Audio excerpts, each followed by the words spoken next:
Alright, are we live?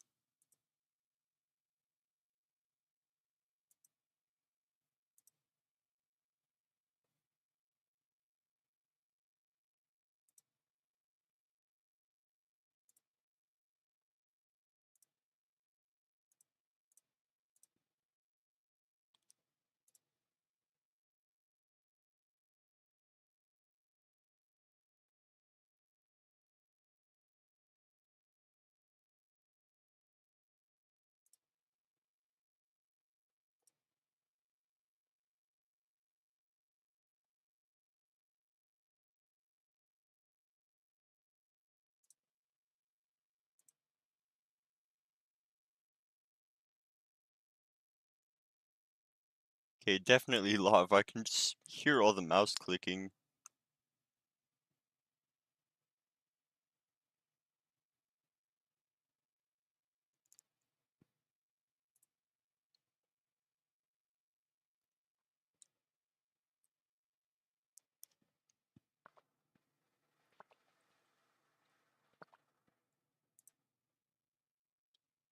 Yes, I'm live.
Alright, and we should be live now.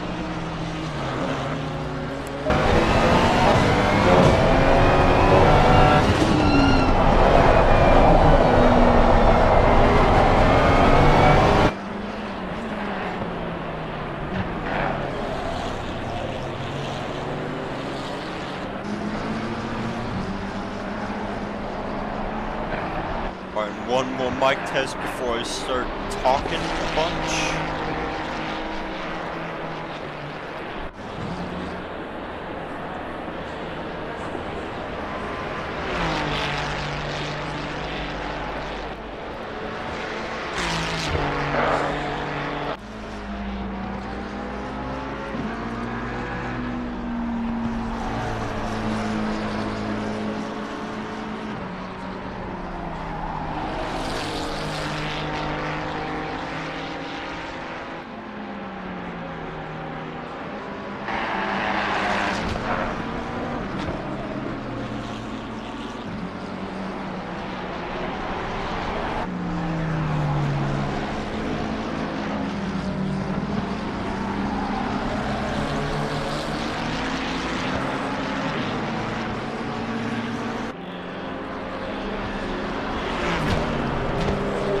should be good now. So, hello everybody, and welcome to the TOGA Motorsport. I believe this is the 4th round of the 2014 2.4 championship at Barcelona, Catalonia.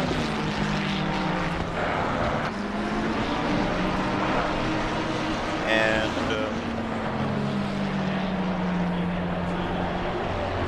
we've got about 5 minutes left of the free practice session with about half the grid out on track right now. Let's see. As far as entry numbers, so far we have, it looks like we're going to have about 22 cars today, which is a pretty good number considering how late in the championship it is currently.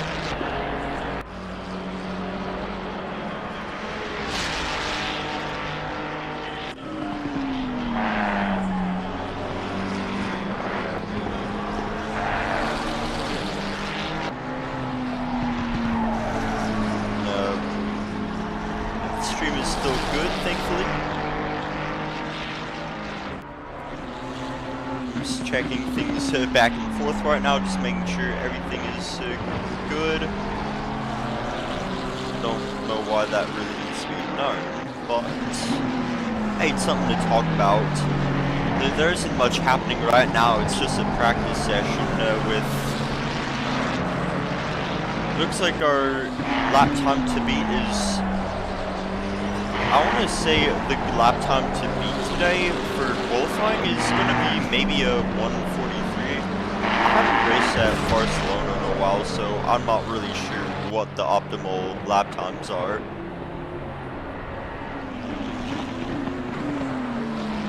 Oh, and it looks like we have another driver joining the session. That makes a grid of 23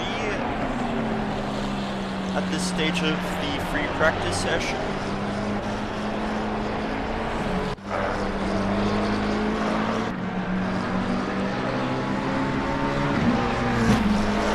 Looks like we have this McLaren set a fastest Sector 1 time.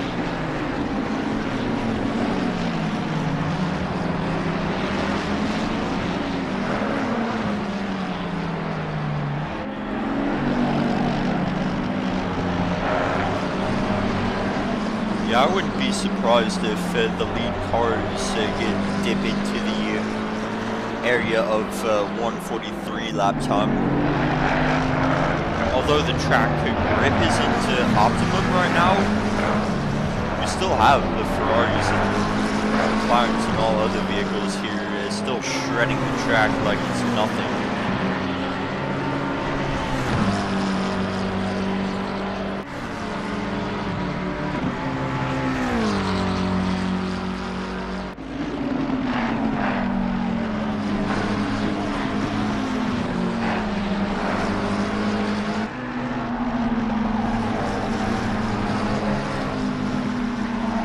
As far as the corner names for this circuit go, it's really not all that complicated.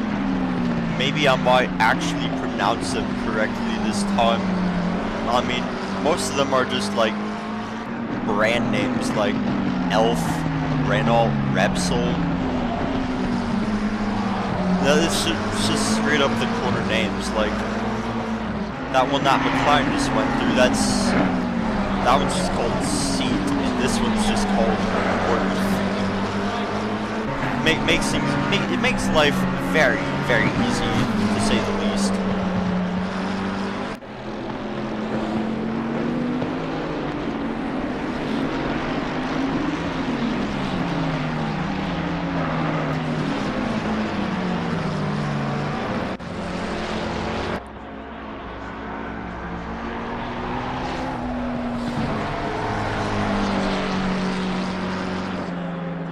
Looks like your car is just gone off there. Just a practice session though. It's not. What was I just about to say? I forgot.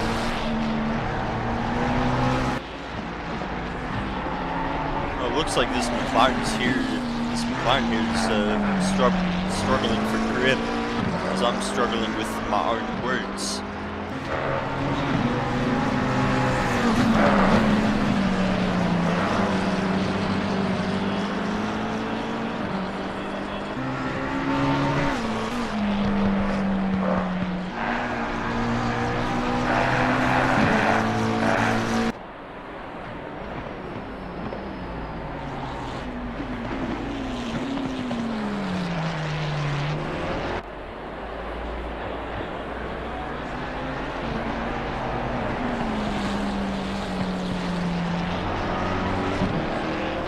the free practice session is about to wrap up, and from there it'll be a lot of cars coming out of the pits for the qualifying session.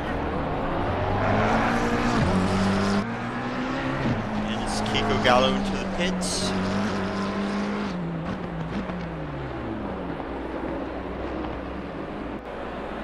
Let's see who else is looks like we're seeing strong performance so far from this Mercedes-Benz. It's up in P4 currently.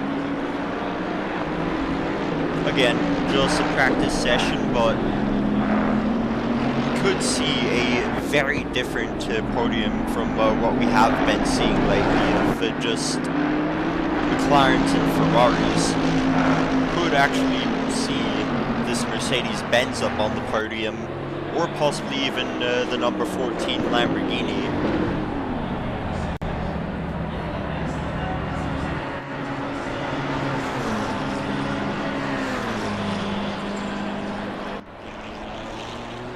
It looks like Alex Whitty here is on a pretty good lap, half a second faster than his best.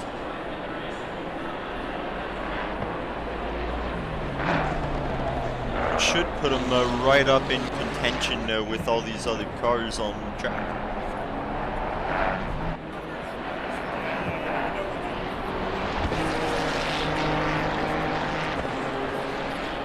It's coming down the pit stretch and across the line, and green light, go, go, go. Go! It's a green light for the qualifying session. Cars already racing out of the pit lane.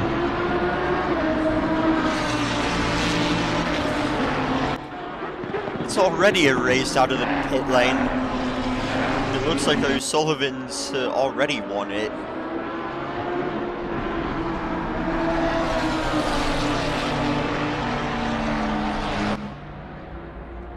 I almost want to yell at them. Be careful, it's just the outlap. It's just the outlap. I thought there'd be a lot more cars coming, just racing all out of the pits at once, but it seems there's already just massive gaps forming, which should make the qualifying session, the beginning of it, very easy for these drivers. The not very easy part is the fact that the track is not optimum grip quite yet, so the first several laps are not going to be the fastest. That is for certain. Unless for some reason somebody's setup requires a less grippy track, which I don't think that's even a thing.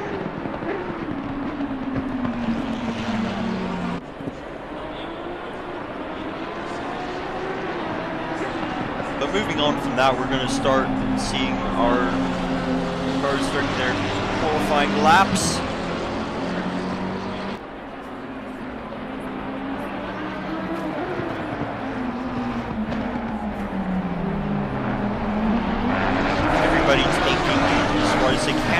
Fastest exit, even though honestly that whole tactic of taking wide lines through the final corner of a circuit for a hot lap, at most you're only going to be saving like 1/10.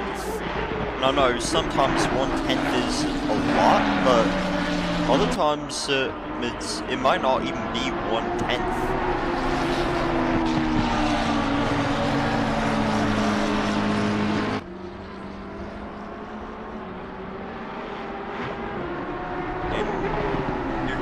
All of the drivers through. I think that was... I forgot.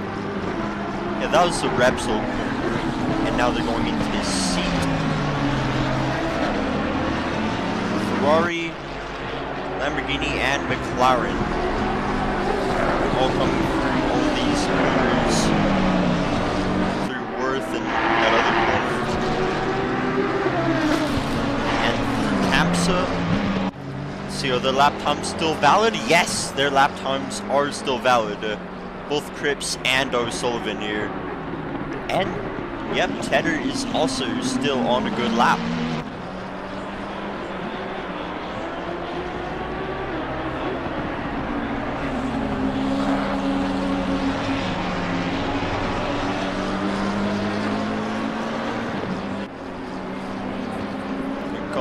last chicane here. Probably the hardest track part of this.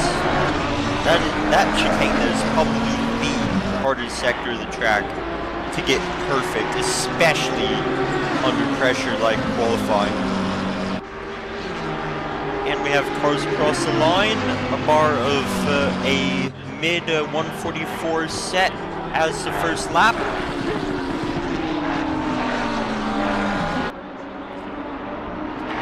We're going to begin to have more cars setting more times. Here comes 194.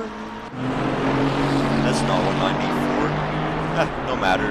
You love me some Aston Scream Tom, don't you?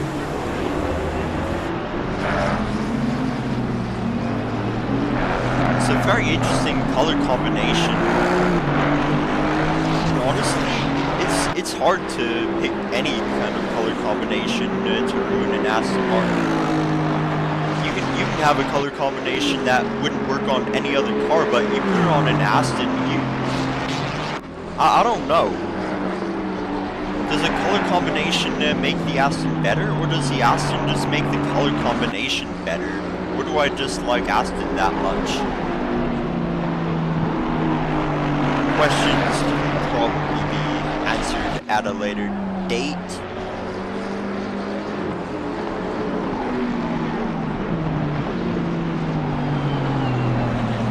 Yep, with all but 2 cars on track, and yep, it looks like we have a qualifying session total of 23 cars, and now we have 22 on track as Tedder is leaving the pits again. Here comes Crips on another lap, setting a new session best, a low 144, 144.2. There's not much traffic ahead of him, so it looks like bunching up towards, or it looks like there's been an incident. Separate places, or they're just slow cars.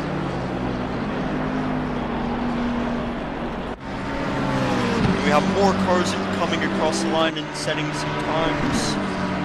We're trying to get at least a valid lap in before the end of the session, which we're already 14 minutes left out of 20.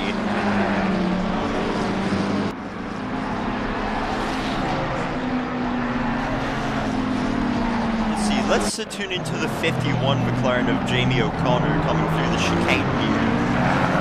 Just see how he takes it, just trying his best not to take the sausage curves. Then just a straight dive through that final corner, down the pit stretch. And saving a lot of time on that lap.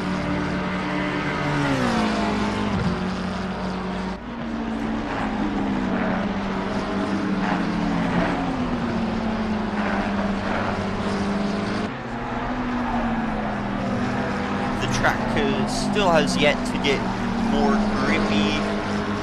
As we have all these cars on track, the track just still isn't getting super grippy. I don't know if that's going to be an issue or not, but considering it's already this far into the session and the track isn't optimal yet, kind of tells me that the lap times aren't going to be what was expected before the session, but however, drivers do seem to be adapting to that pretty decently, as they're still setting some pretty quick lap times.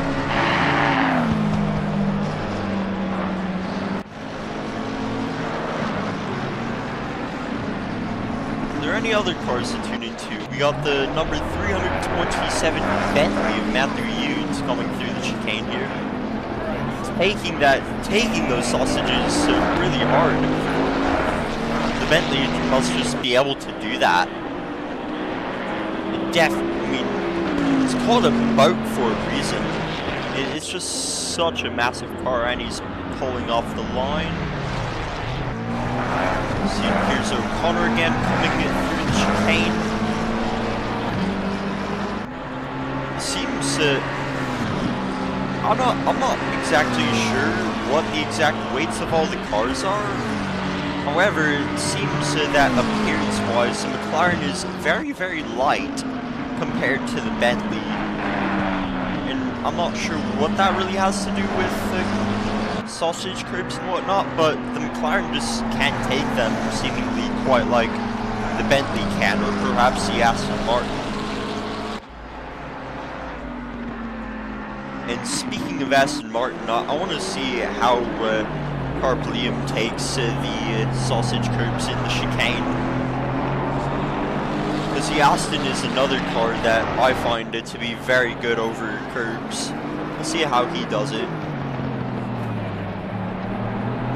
Oh, he's just avoided the curb completely. That's got to hurt the time of the lap. Or lap time, for lack of a better term.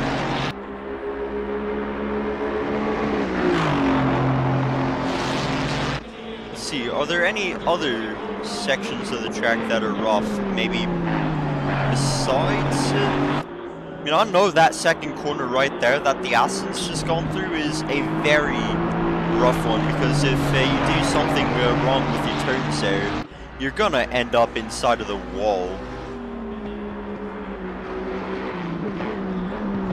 Let's tune into the number 555 car. It's on a valid lap currently.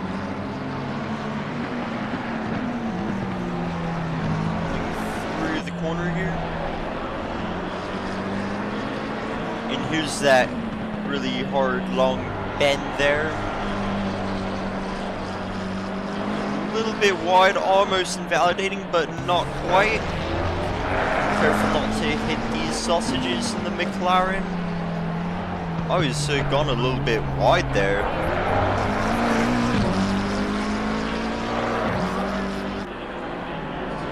But what's important is that the lap is valid and across the line. All drivers now have set a valid lap, so there shouldn't be any issue with it. Now it's just all going to come down to skill, not somebody just having bad luck and invalidating all their laps, so that would also be a pretty big skill issue, if I do say so myself. It's very rough to get a valid lap. They're probably easier on Barcelona than it is other circuits.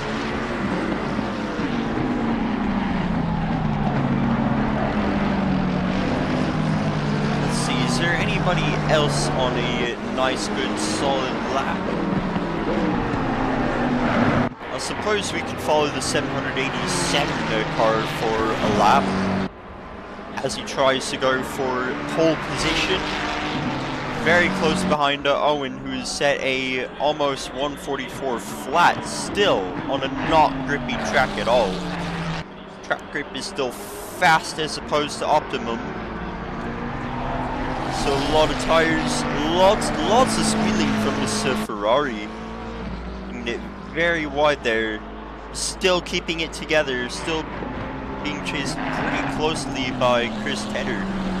It's all the way back in P10. It looks like this circuit's going to be a case of the Ferraris dominating. The McLarens just don't seem to have the grip here. They just don't seem to have the performance like they do at Spa-Francorchamps.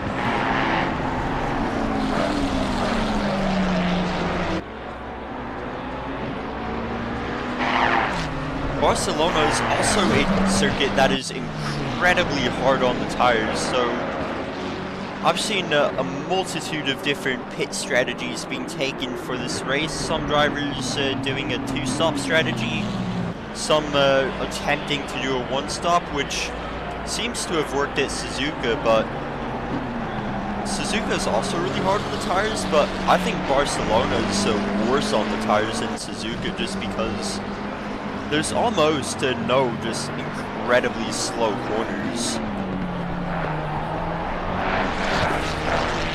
Oh, and 787's on a almost equal lap as his best, so we're not going to see a shift in position here quite yet. He's pulling off the racing line. And we join Chris Tedder, who's now sitting P9 in qualifying. join him for a lap, why not?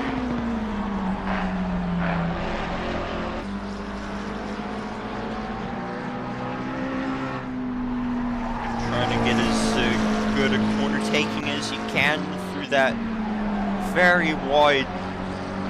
It's a very, very hard corner to get right. It definitely, it's very wide, it's very high speed, but at the same time it's just still so rough to get it right. And the number 2 goes down the hill, still on a valid lap, keeping the McLaren together, taking the curbs really rough. Oh, it looks like the McLaren slid a little bit. All the cars on circuit right now struggling for grip.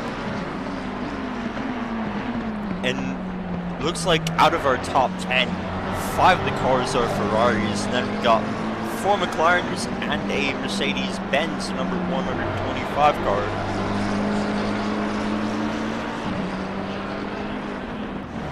Let's come through that corner here.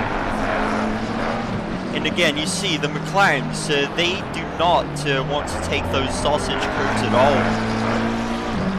I mean, taking that chicane wrong just once can end your entire race. Or in the case of qualifying, ruin the lap, and he's propelled himself into P7. With the Mercedes-Benz here getting knocked down to P9. Though still, all these cars still getting very nice, valid laps in. It's going to be fighting until the very end of the qualifying session.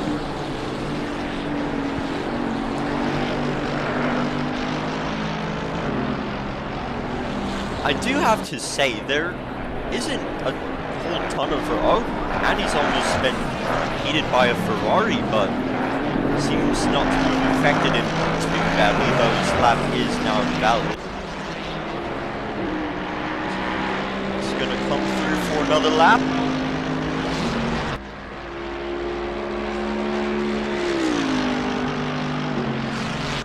Through these first 3 corners, taking it as wide as you can. Taking the curbs very nicely, very nicely. Tires squealing across turn 3 here.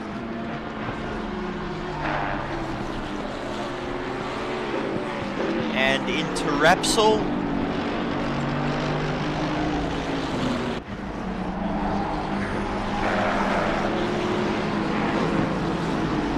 And into Seat. Coming down the hill. Using as much of the track as he can use.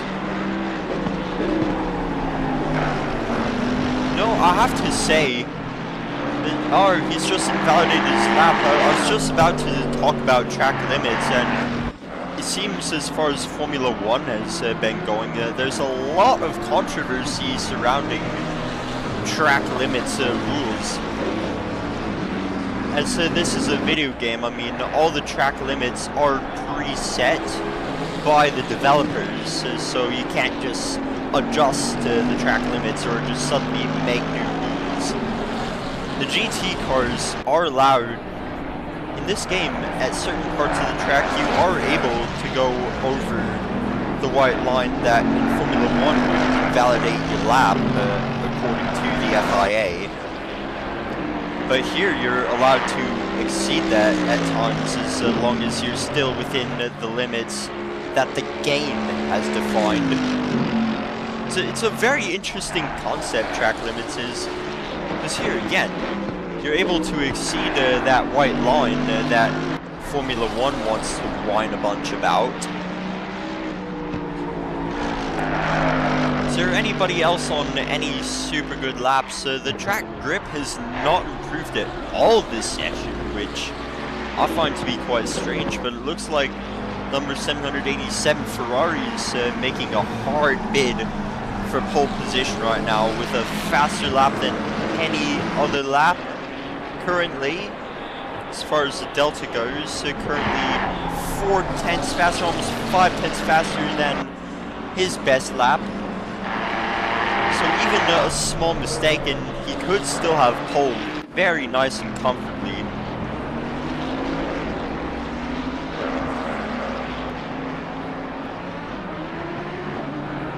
Here he goes into the hairpin. And through that annoying corner and through that other annoying corner. They're all annoying corners, honestly. It's Barcelona, Catalonia. There isn't a single friendly corner. You have to watch out for that sausage curb. And here, more sausage curbs to watch out for. And then here's just full throttle. You still have to get it right. Else you're gonna go a little bit too wide into that sand. And he has pole. Lorenzo Catalesa has pole position. A 10th faster than Mr. Cripps and 2/10 faster than Brioche. It looks like all of the drivers now crossing the line are going to have one last qualifying lap to go.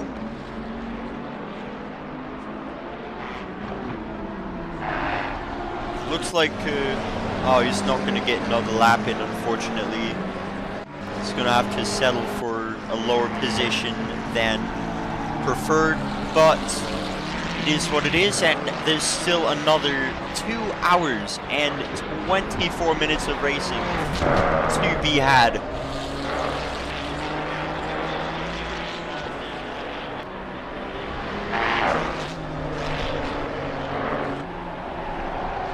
All of our top 4 cars are still currently on valid qualifying laps.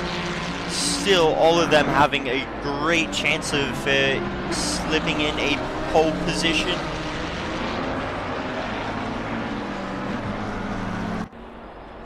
Owen here might just have pole here. He's currently 5/10 faster. No. Oh, he's made a mistake, it seems, and now he's slower this lap. It looks like our pole position could still be held by Catalesa. And through the chicane one last time. Through the final corner. Wide maximum speed. And across the line. Keeps pole position. Now we have our last car coming across the line, Giorgio Brioche, the number 300 Ferrari, coming through the chicane, almost touching the sausage curbs, barely avoiding them, very cleanly. Coming out on a fast lap, and he takes P3 for his second row on the start.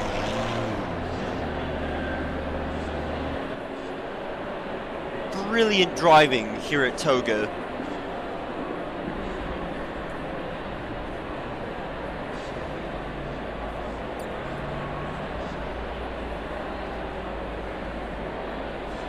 What a quali, said the official account that I'm streaming on, apparently.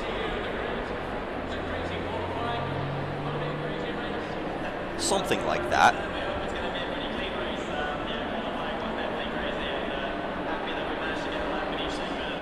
And in moments, the race session will be underway. I should probably hit that button.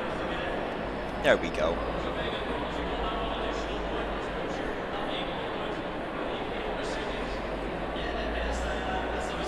It seems the rules for the championship are staying the same. Only one mandatory pit stop. However, the circuit's just so hard on the tires. I wouldn't be surprised if most, if not all, of the grid goes for a 2 pit stop strategy just to maximize tire life.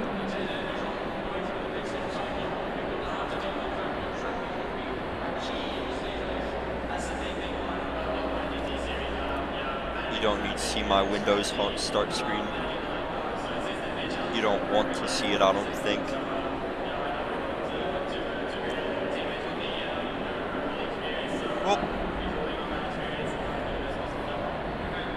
And it looks like on the front row, the pole setter has the inside of the first corner, but then definitely the outside of the second corner. If a car stays side to side, it's going to be a very interesting race start.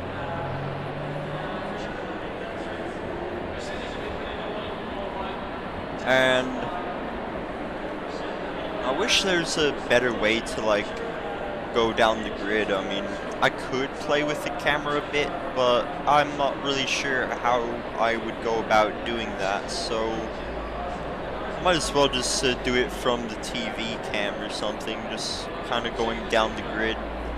Starting in pole position, we have Owen Cripps in the number 3 Ferrari. All the top 5 cars are Ferraris, and followed by Cotolessa in the number 787. Brioche. We have Jason Cooley completing the second row. Then we've got I'm not sure which of these is correct, whoever's in the car. Might as well just read them on from the screen. So it looks like we're going to have Bach and Breitenstein in the third row. Then going further down, we've got Belansky and Gallo. And then we've got Tedder, O'Sullivan, Payne, Blay, Krasnov, Morev, Balowitz, Yudes in the Bentley. We've got Martins, Marquez, Astikov, Rodriguez, our friend, maybe it's not Daryl. I don't know. Then we've got Liam and Kuhn completing the grid. Oh, and we are off for the formation lap, and it looks like we already have penalties being dealt to some cars here.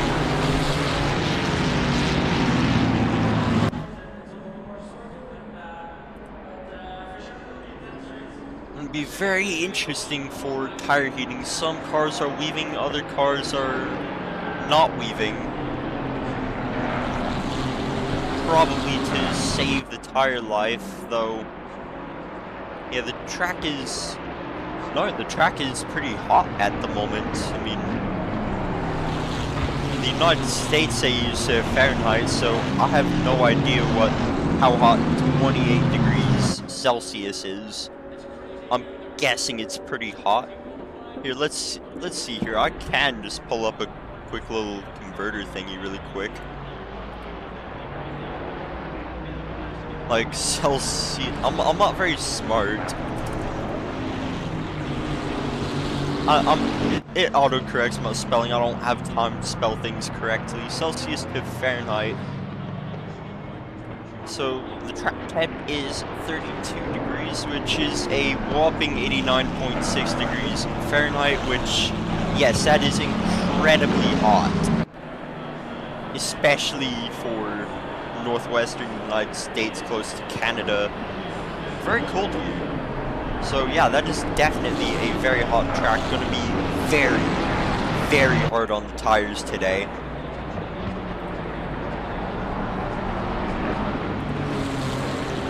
Oh, that's my OBS. There we go.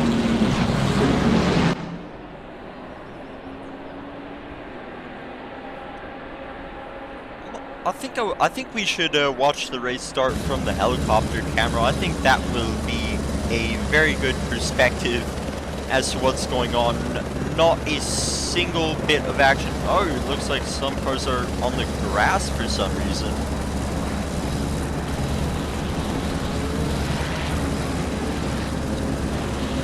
Oh, my bad. Excuse me. I just drank a lot of milk. Very thirsty, but that kind of stuffed me up, so... yeah. And now we have the cars forming the two-car wide grid. They're going to be all over the place, as they always are, because that just is Assetto Corsa Competizione. Stragglers are starting to catch all the way back up.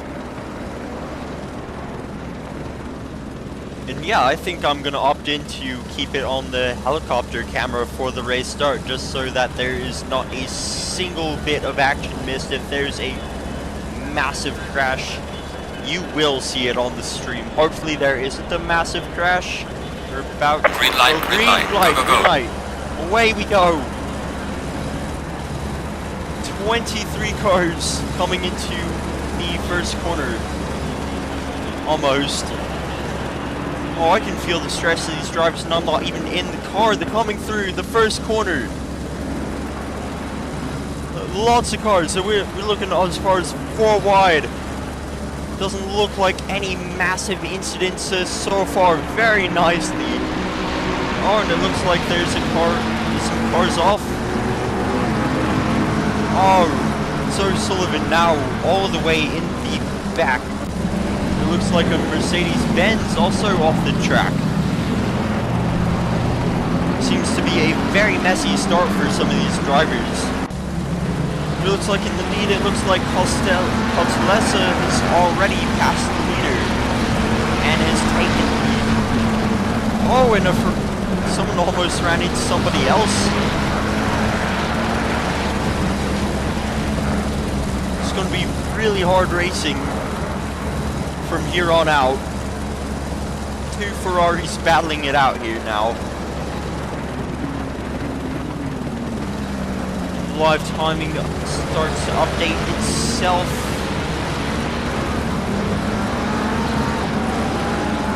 It looks like there is not going to be a red flag today, thankfully.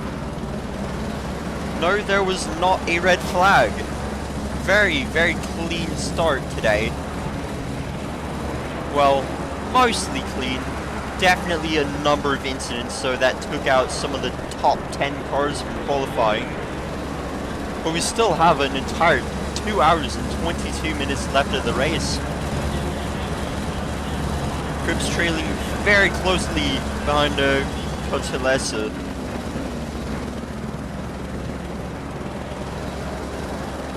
Very hard through these corners. It's going to be a better exit for the number 3 car. It looks like we have a McLaren already up in P3 now. It's not a Ferrari, it's a McLaren. Now already making a bid for P2 now. It's going to be really hard fighting here for all these cars.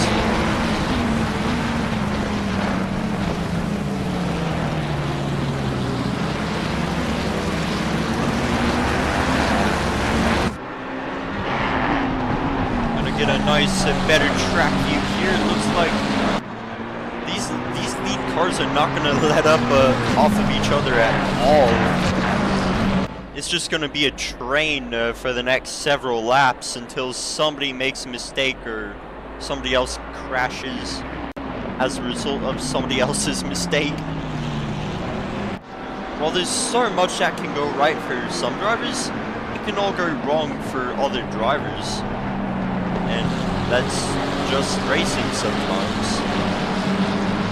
Or it's already going very wide. It looks like they might be tapping a little bit here. Almost going too wide into that chicane there. It's a train of cars now. The track not very grippy at all. The track temperature is only rising even more, definitely above 90 degrees Fahrenheit now. Very, very hot to the touch. It's going to be especially bad for tire wear. So I wouldn't be surprised if within 30 or 40 minutes some cars begin to dive into the pits for a new set of tires.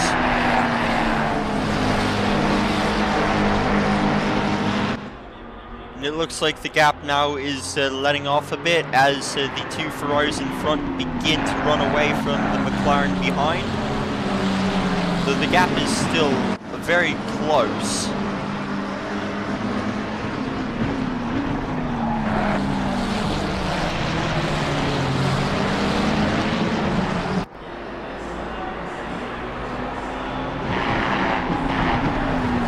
There seems to be another battle further back between 3 McLarens and a Porsche, all for position here.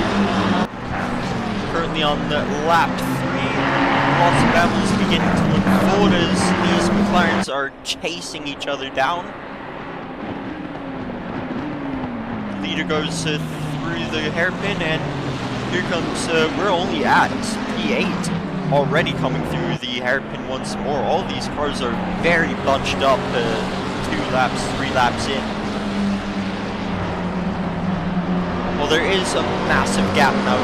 There's still going to be lots of fighting going on.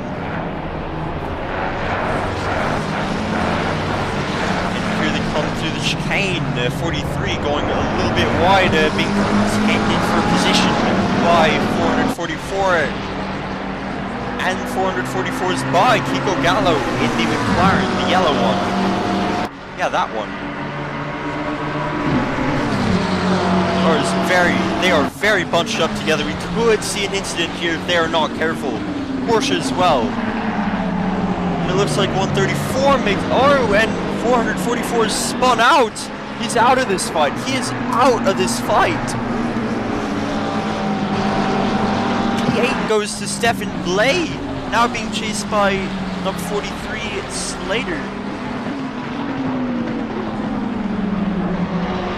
It's going to be a very, very rough 2 hours here. As it's already proved to be, we've already seen a position contender spin out. It's not giving up yet. Still plenty of time to go.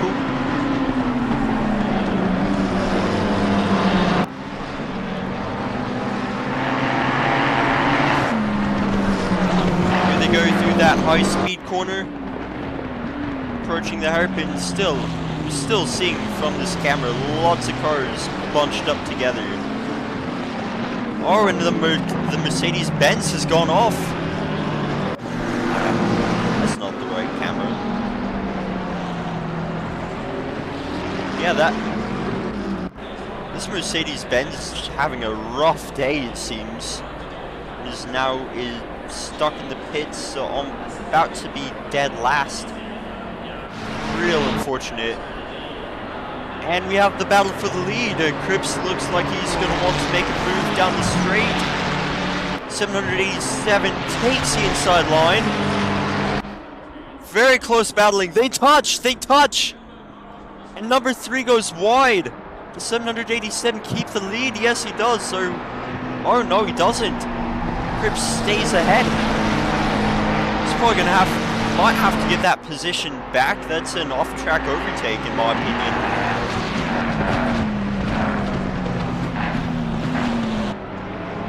And it's still very close. It looks like that McLaren's making a move for P2 now, though he has the outside of the hairpin. 787 has the inside, keeps position, but still very rough battling. Is now there's a... This is worth switching to the helicopter for. They're almost touching bumper to bumper now. Looks like Cripps is beginning to run away with the position, but now the McLaren's still fighting very hard, and these fights are only going to continue.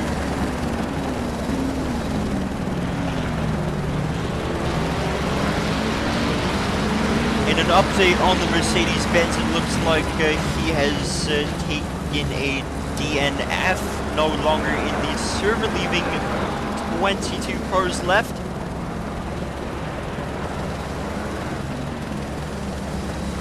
And through comes the Ferrari and the McLaren and the rest of the cars, for lack of a better term. And down the pit stretch they go. Car number 81 definitely having a close-up advantage down here, though not enough of an advantage to make any moves for position. All the cars going very wide on each other. Well, no, they're not going wide on each other. I'm stupid.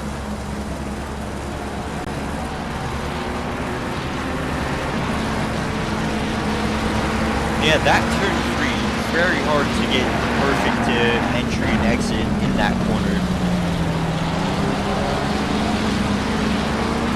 Oh, and it looks like 787 is just sliding a little bit through Repsol. definitely struggling for grip 10 minutes in.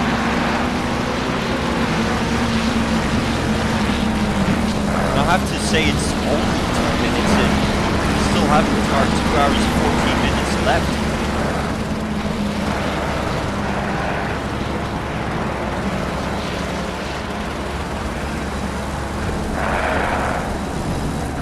All of these cars are still remaining on top of each other, bumper to bumper through the hairpin, but still being very careful. We're seeing lots of great clean racing here today. It looks like further back we have, it looks like a car unlapping himself for the previously spun out Gallo, though, now making a comeback, fighting back for all the positions. It's going to be an uphill battle for 444, but honestly, he might be able to pull it off and swing it back in for a good top 10 position. It looks like further back, it looks like Tedder's making move on Whitty in the number 111 Ferrari. Thinking about it, but doesn't commit.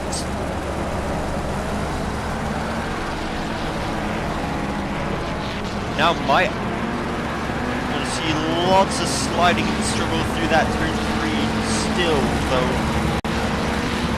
It's quite apparent that the gaps are starting to form between cars, and it looks like the Ferraris slid a lot, gone wide, giving Tedder an opportunity, though staying on the outside of seat.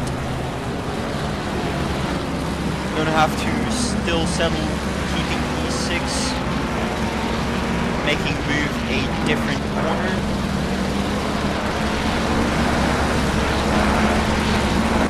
Let's check back in with O'Sullivan. At the beginning, he ended up dead last, but now he's sitting P15. Making moves up the track, just like Gallo. It's going to be a very big uphill battle, but still with this long in the race, lots of opportunity.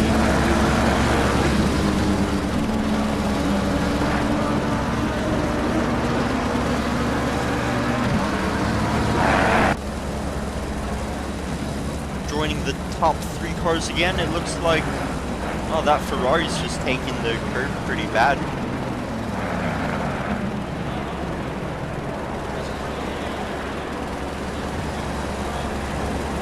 Cauteles is now about 2 seconds behind the leader. Will he be able to make that up? Possibly, if Cripps makes enough mistakes. Cauteles might be able to snag the lead back, though. P2, 3, and 4 are very bunched up together here.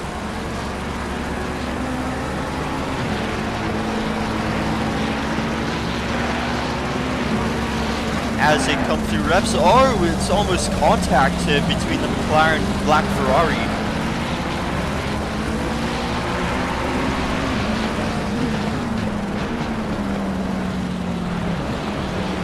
It's a very close, near collision, but barely avoided, unfortunately.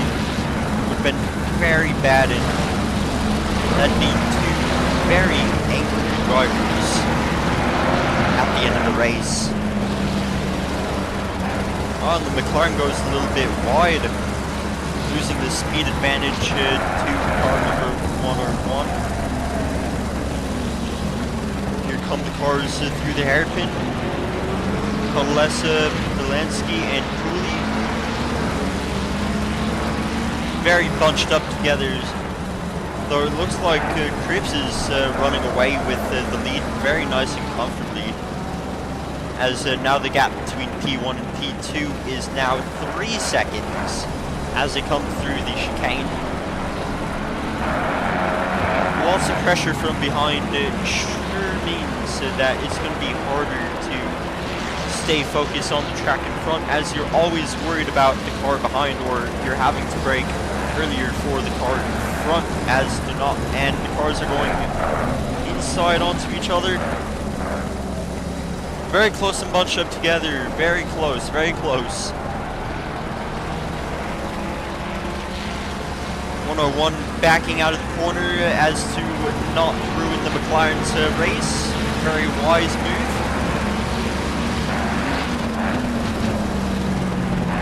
Bilansky is very close up on Cotalesa now, bumper to bumper. Side by side. Oh, they made contact. Oh, that's gonna be messy. Cars. No, they're all running into each other. That's gonna hurt. Real bad collision there. And in the middle of all, Stefan Blay just says, "Hey, thank you, I'll take that position from you." Now he's sitting P7. Very nice blue McLaren, I do have to say. Yeah, drivers just not being mindful of the yellow flags, causing all each other damage.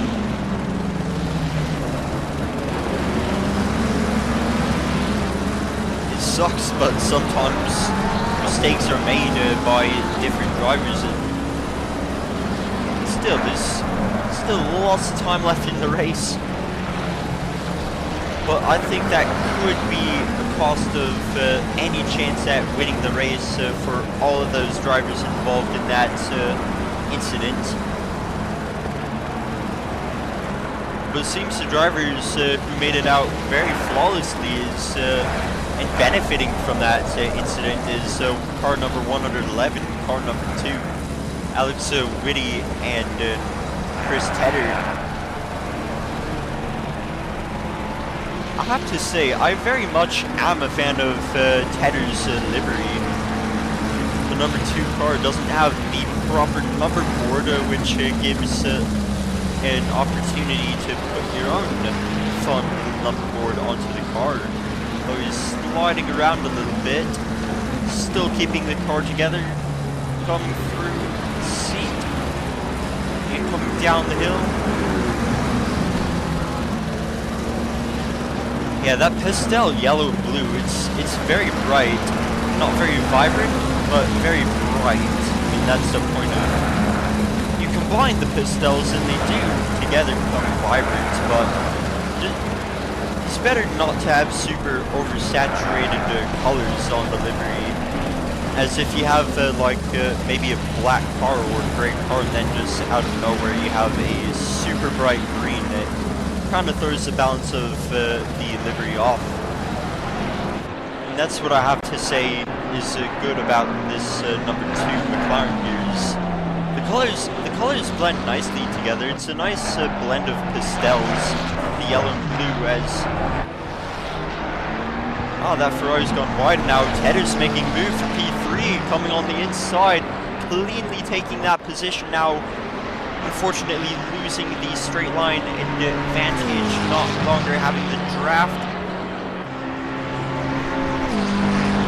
He stays on the outside, doesn't try to cut inside. It's still stays ahead as that Ferrari didn't get a good corner exit through the last corner of the circuit into the first. Looks like there's been a position change between Brioche and Blay. Has Brioche made a mistake? Yoshi crashed. I remember he was, oh no, he was one of the cars involved in that bad incident coming through that hairpin seat, it is. And yeah, it looks like the penalties have been stacked onto the cars. It looks like 10-second penalty for Blay and 15-second for Brioche though. I think it's worth asking why Blay has a 10-second penalty. Oh, and it looks like O'Sullivan's must have just had an incident if we go back a little bit. It looks like he's had a really awful spin through Repsol, almost took out a Ferrari. Narrowly dodging that though.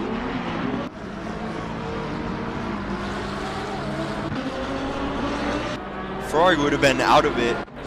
Oh, and it looks like, oh, somebody's just had a connection issue. It looks like one of our drivers had a technical issue, possibly.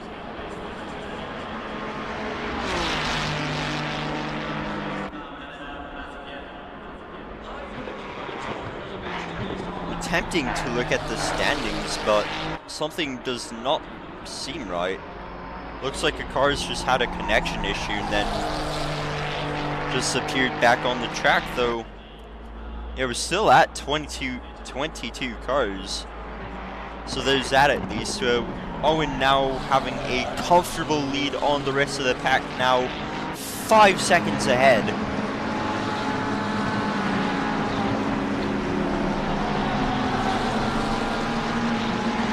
I'm not sure that Caudeless is going to be able to drop some more pace into that Ferrari. The track grip is now optimum, and looks like the time of day is beginning to become darker. We're seeing all the cars begin to flip their headlights on.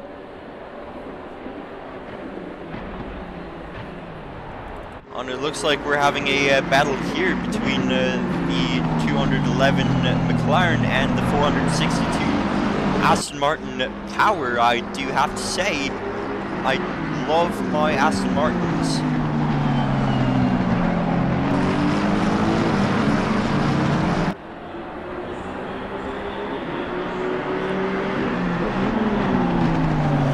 I think that Aston might have turned in a little bit early into that corner, but he's still keeping a very good pace ahead of these McLarens chasing it.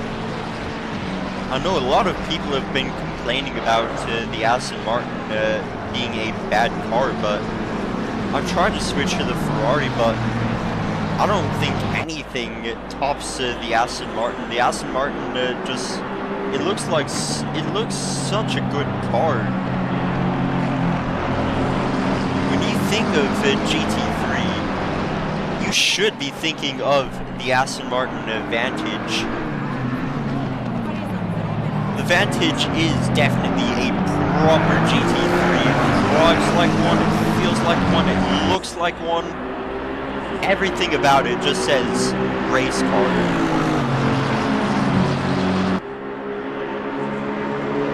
Further up in the grid, it looks like we're continuing some on-track battles. Blay versus Brioche. So we're very close together coming through the seat corner and down the hill.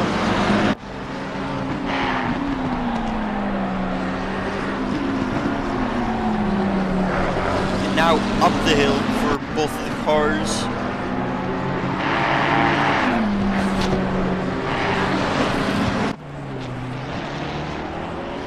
Now we are almost 24 minutes into the race, 23 minutes almost, 23, 24, same difference. It's a long race, and the struggles are beginning to become more and more apparent as the stages of the race progress. Going to the night, the track temperature is still very, very high, which is very bad for both the grip and tire wear.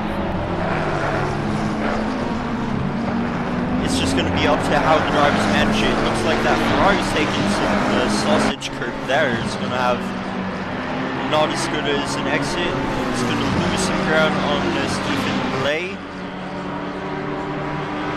It looks like further back, very close battle between two McLarens. Both of them having penalties, 5 seconds and 10 seconds respectively. They are very messy all over each other. The cars are all beat up, but they're also struggling. They're struggling to get by each other. They're struggling definitely for grip. Both of them losing lots of ground on the 462, who has been seemingly having a very clean race. So I think this Aston started much further back on the grid, but now he's... I think I can view. Yeah, the Aston Martin has climbed 8 positions since the beginning of the race, which is very, very good. Climbing 8 positions this soon into the race, avoiding any and all incidents, and it must be a very comforting and reassuring feeling when all the cars around you have penalties and you're the one car who doesn't, and it looks like the car number 211 has just spun out and has now been sent back to the pits.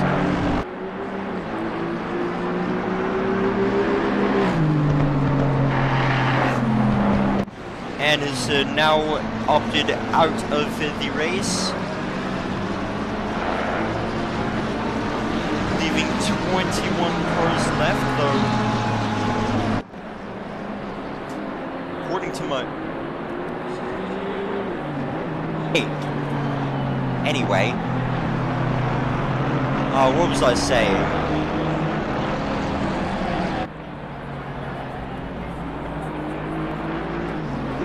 Oh, that's right. Yeah, it looks like now there's only 20 cars left as some cars have crashed out of the race, unfortunately.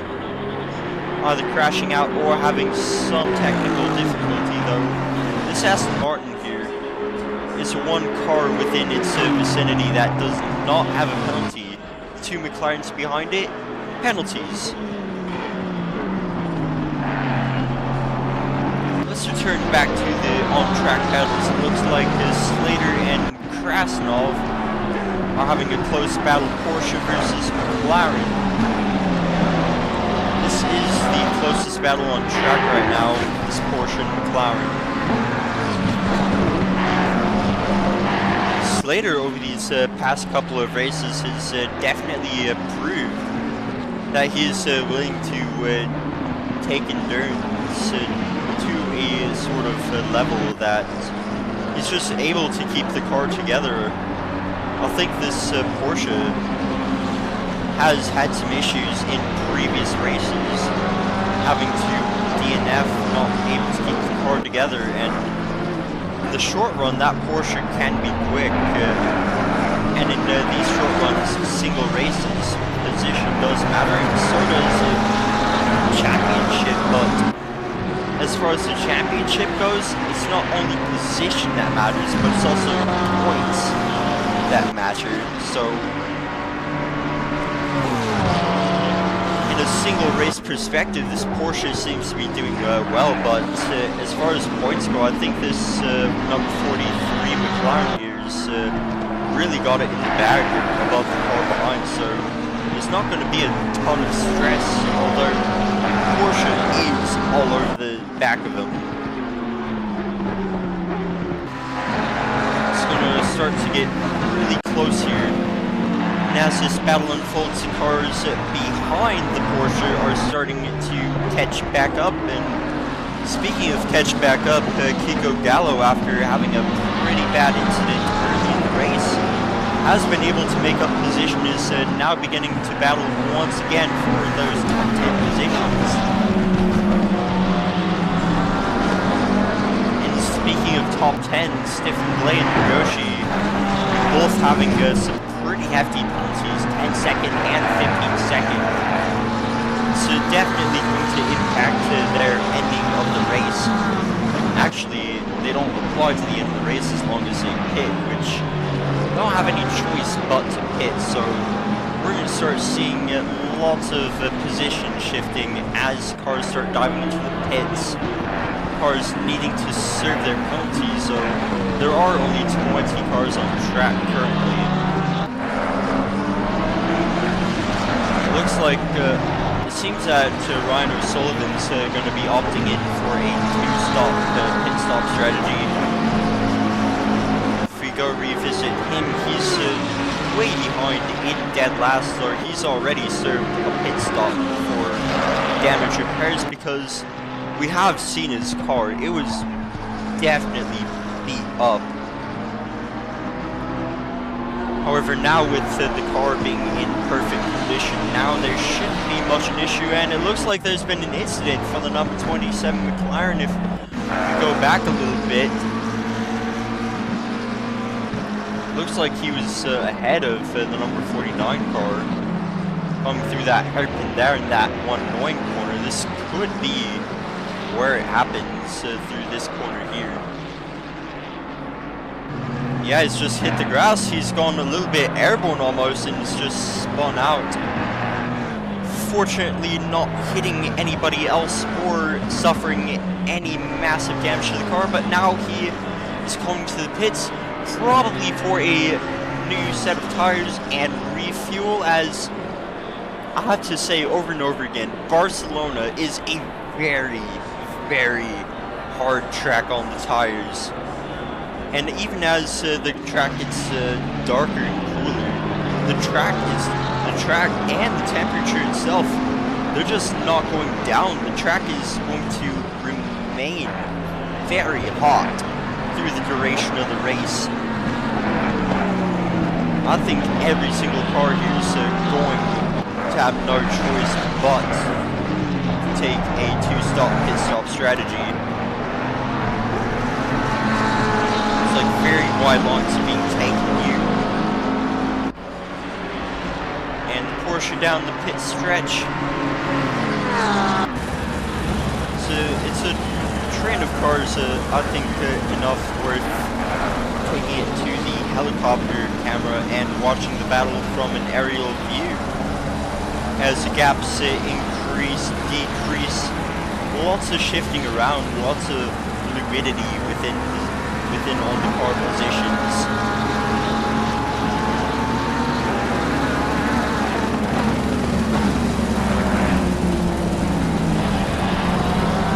Looks like the 27 McLaren now having a pit is now the final car. Oh, and it looks like O'Sullivan's picking up a slight penalty, possibly for an incident almost taking out another car spinning out.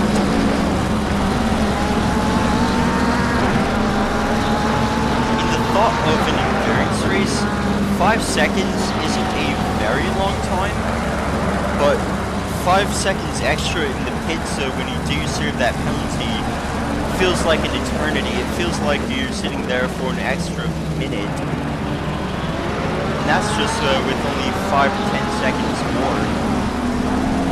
Now I can only assume that O'Sullivan's 5-second penalty was for nearly taking out another car.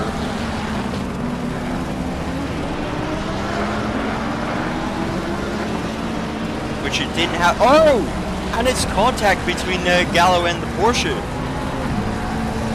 Now those two, that McLaren and that Bentley, trying to be careful, but that Porsche losing out the most on that battle, and Matthew Hughes and Jamie O'Connor benefiting from that collision now, as well as O'Connor's teammate David Slater, Team Alba.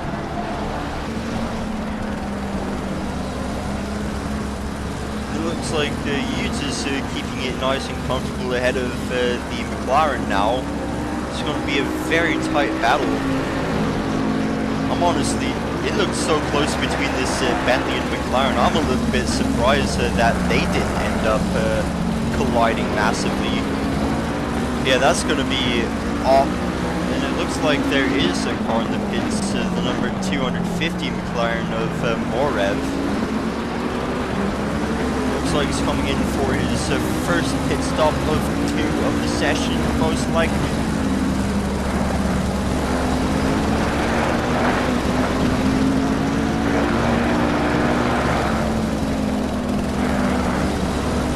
What was I just about to check?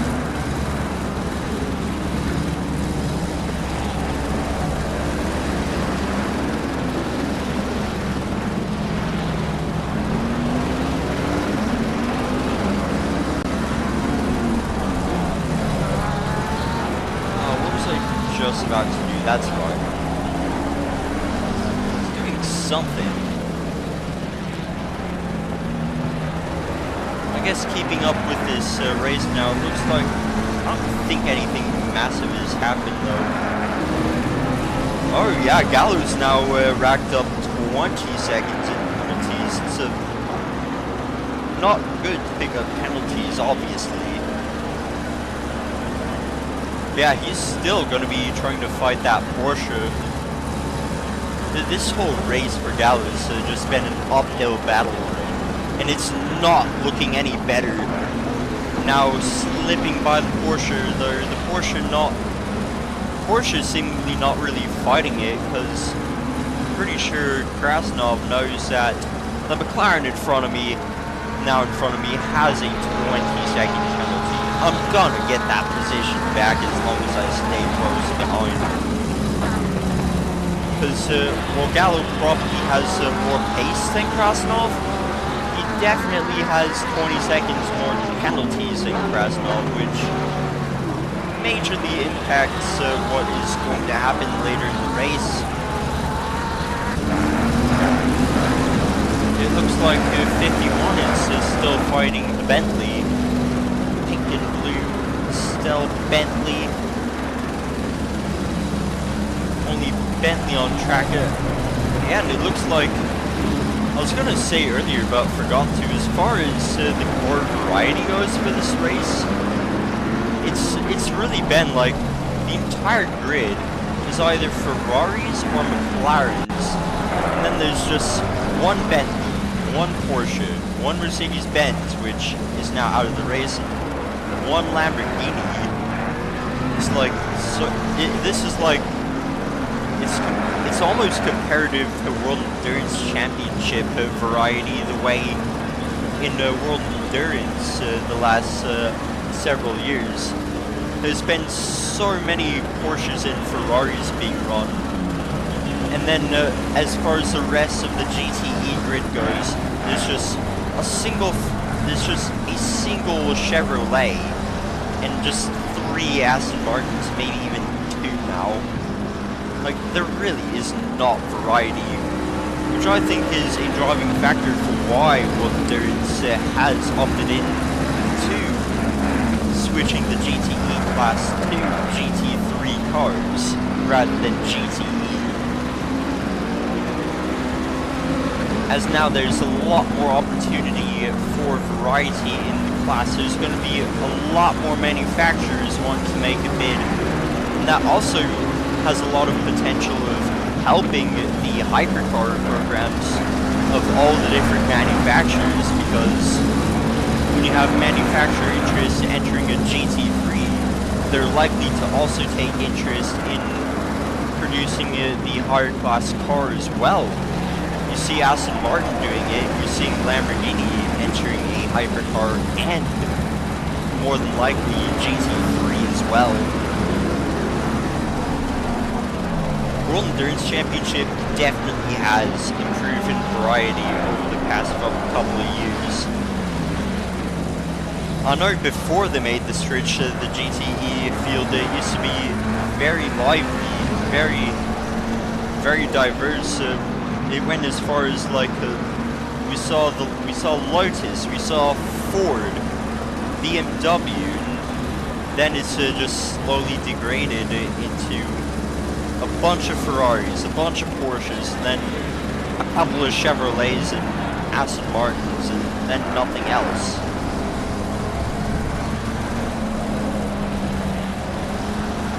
Now, as far as the TOGA Motorsport 24 2.4 Championship goes, I think that it is definitely comparative to the World Endurance Championship field, as yeah, there's just not a ton of variety. There's definitely a lot more variety as in the number of manufacturer cars being used as available by the game, but there certainly isn't a lot of the different ones. So there's just a lot of McLarens and a lot of Ferraris. And then we've got single Bentley here, still keeping very nice pace on the McLaren behind. They're about equal in pace, though. The gap has gotten closer and further. It's ebbed and flowed quite a bit. And here comes the Bentley into the hairpin. Now the McLaren is starting to get closer through this third sector here. I think that third sector is where the McLaren has the advantage on this Bentley until we might see the Bentley take the sausages. Oh, it looks like it goes for all the cars. It's not optimum to take the sausages.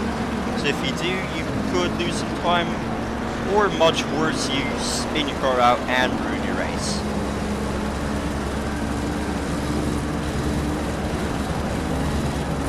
Looks like Krasnov now is only 2.5 seconds behind Gallo. Gallo has the higher pace, but that Porsche is able to just keep his own pace, run his own race, because coming in and out of the pits, he will come ahead. Oh, and it looks like there's a battle up in front that I've been missing out on. It looks like Alex Whittian, looks like Codalesa has fallen way behind, as he's now in P4 after having led the race at the very beginning. Coming through that hairpin and coming through that one annoying corner that I'm not going to name because I'm too lazy to name it. Still, Codalesa battling very closely with the Whitty. Getting very close, running a bit wide, not the optimum line he hoped for. But you know, you always have another chance coming through the chicane. Chris Tedder, number 2 car in P2 right now, benefiting from the battle behind, as naturally the battling cars aren't going to have as much opportunity. They're not having as much free space to possibly try new things for better pace. It's just going to be close, locked-in battle, slowing both cars down as car in front just begins to run away. Speaking of run away, Cripps now has a 17-second lead on P2, which is massive, especially this far into the race. I mean, it's not even very far, so 17 seconds is a massive gap, very hard to keep back up with.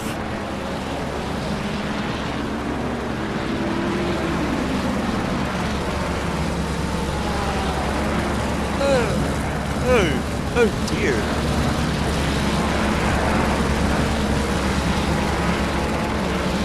As far as penalties go, it looks like, it seems that we have had another driver, DNF, leading our numbers structurally down to 19. It looks like Whitty's trying to make a move on Tedder for P2. It's a very locked-in battle for podium.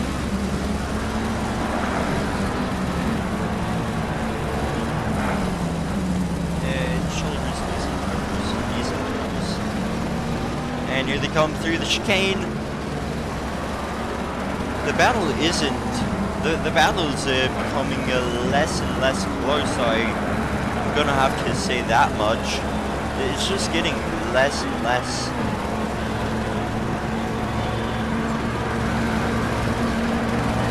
Well, I guess the closeness of the cars are less and less, and the gaps are more and more. So it looks like they're revisiting this battle here. Gallo's caught back up to the pack. Gallo definitely has the pace, but he just doesn't. He's got a 20-second penalty.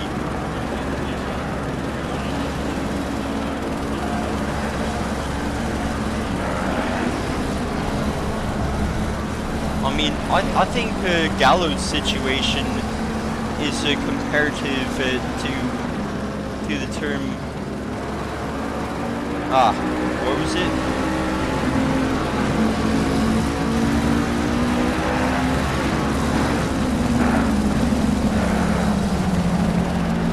I mean, I have to say,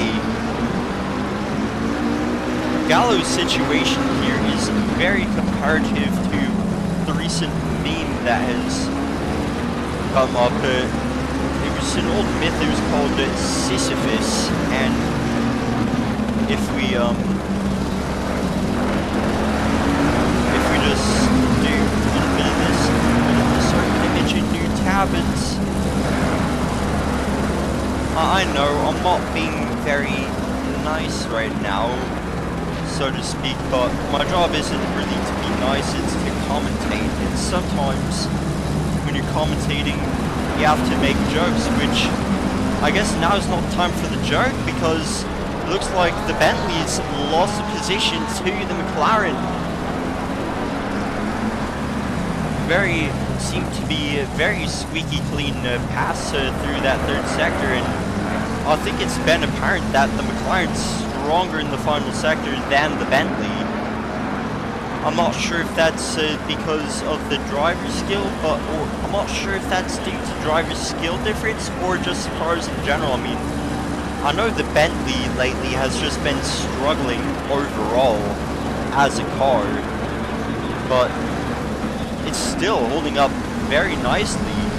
Even between these two McLarens, it looks like Gallows getting very up close and personal on the Bentley's bumper here.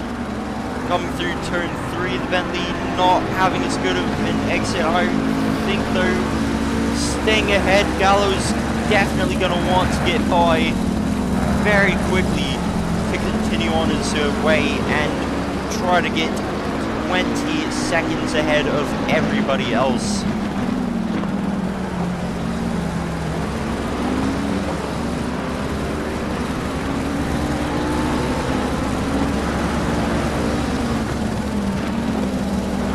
I don't know what it is about making jokes trying to make jokes mid-commentary, but it's like, when I start to try and do it, suddenly there's track action and then I can't do it. It's like, why can't I do anything?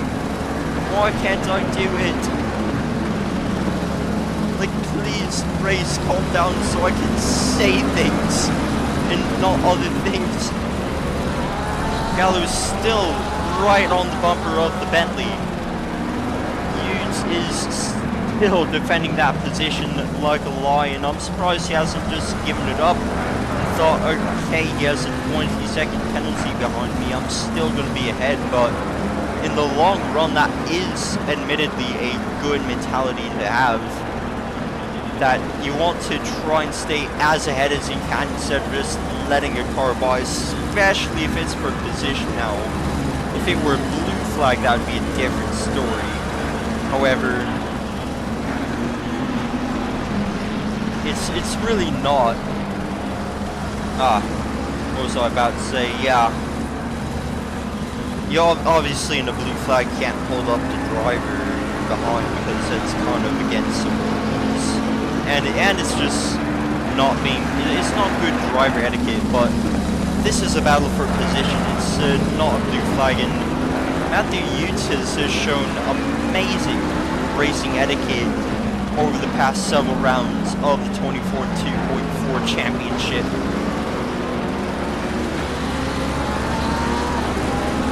Some of these drivers definitely show lots of etiquette in their driving, and you can see it reflected in just their driving in general.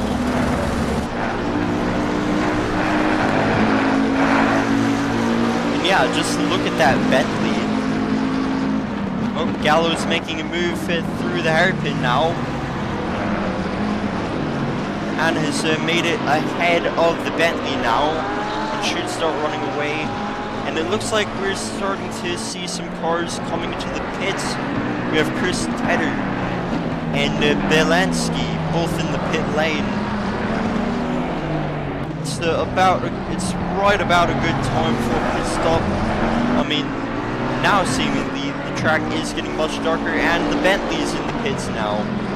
The day is getting dark, day shifts into night, and the track gets much cooler now, and it's now already all the way down to 26 degrees Celsius, which, again, I'm not sure how hot that is in Fahrenheit. It's a pretty decent temperature, but yeah, I'm starting to see cars coming to the pit lane, so all the battles are going to start waning down, and Cripps is just running away with it now, 20 seconds in the lead ahead of Whitty in the number 111 Ferrari. But hey, now that it's calmed down on the circuit, I think I can actually make my joke. I mean, it's a terrible joke, I know. It's literally just Sisyphus. It's not very exciting, but I mean, come on, I have to pull it up. This is pretty much a Gallows race right here. This is, anyway.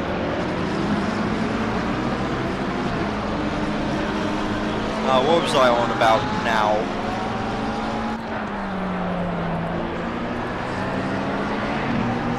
I tapped into the wrong thing now. Alright, race control back up. Gallo fighting O'Connor for position now. I'm not sure if O'Connor's going to be going for a one-stop or a two-stop strategy. Although I can say that I might need to go for a two-stop strategy myself, because I'm getting very hungry, unfortunately.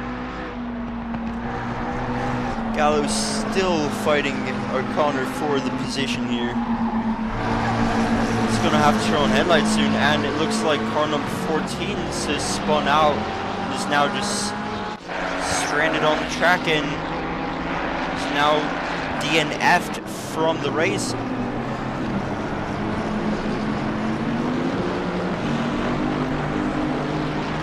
And now taking the reins of the Bentley is Tom Winch. Same car, different driver, and it's just gonna continue onwards though. Now quite a ways back from the other cars. I mean, so a lot of these cars still have to pit, so the Bentley being ahead of cars that do still have to pit, or close behind cars that still have to pit, is definitely a good sign.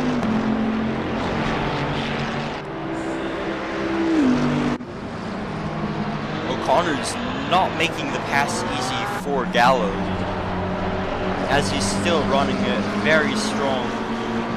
Though now we only have 18 cars left on the circuit, which is very unfortunate because at Spa-Francorchamps there's lots of cars on the circuit, lots of corner names to mispronounce, and now it's just sponsored corner names and just a single battle between a car with a 20-second penalty and a car with no penalty whatsoever.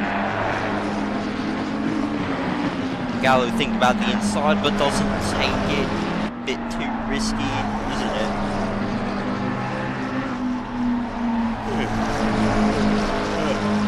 Oh dear.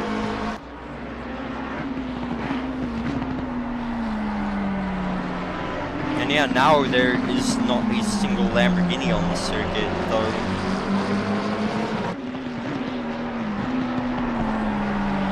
It's just two battling McLarens. It's, you know, this race is honestly quite boring right now. I'm sure it'll change, and looks like the Aston Martin 462 is going to the pits.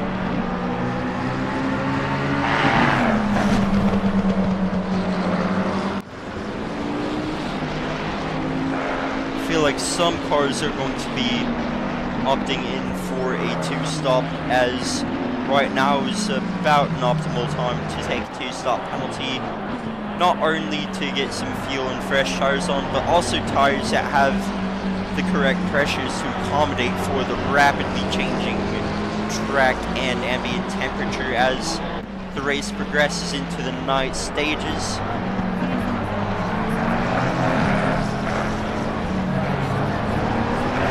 The gap between the leader and P2 now approaching the 22-second mark. It's a massive gap.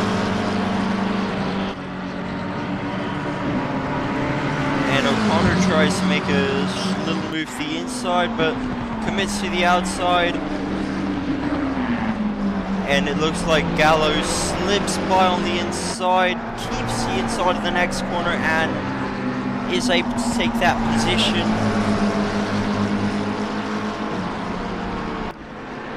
However, still with that 20-second penalty, the glory of taking that position is not going to last very long.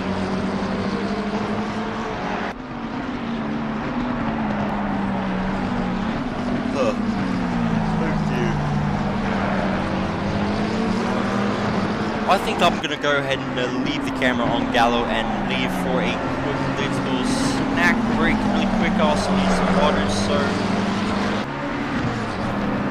type it in as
right, we are back live for the TOGA Motorsport 2042.4 Championship. Continuing our commentary, it looks like we have, in the time I was gone, we've had some position changes. It looks like Cripps has opted in for a 2 pit stop strategy, it seems, coming in for a pit earlier than expected now in P7, which is really impressive considering he's still very far ahead.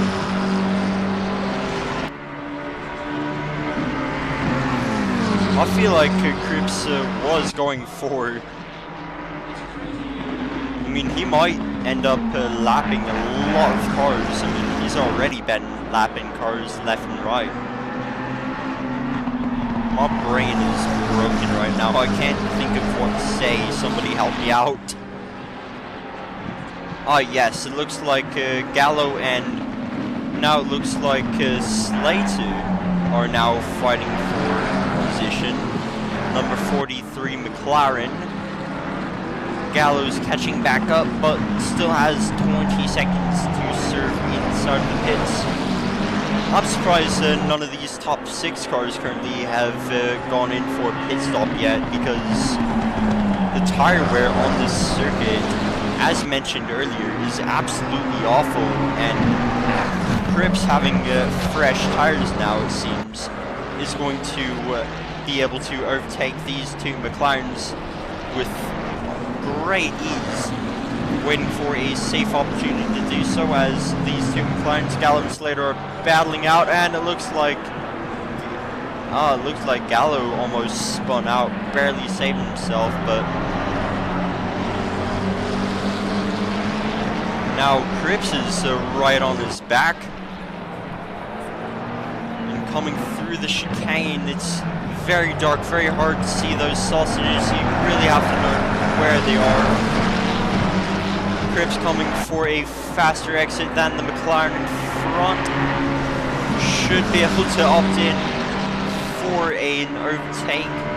Really flashing McLaren, saying, let me by, I'm faster than you. I'm faster than you, just let me pass. And it looks like Gallo's gone wide and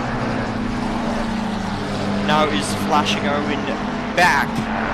Though there's absolutely no way that anybody's going to be able to catch Owen.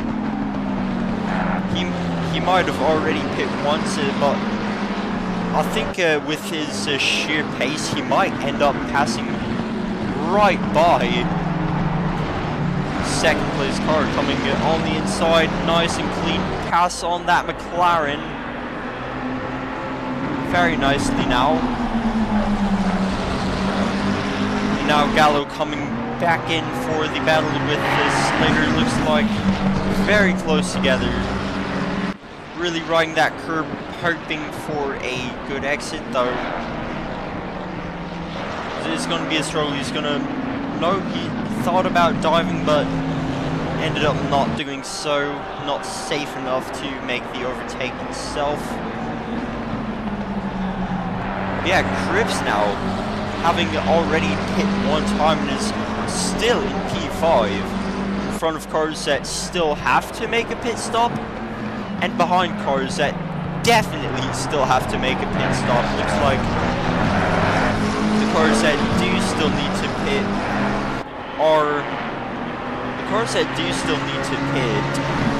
are really having very, very, very slow lap times. Looks like they're opting in for a 2-stop strategy, though on a circuit such as Barcelona, that's just not it's honestly just not an optimal strategy. A 1-stop isn't.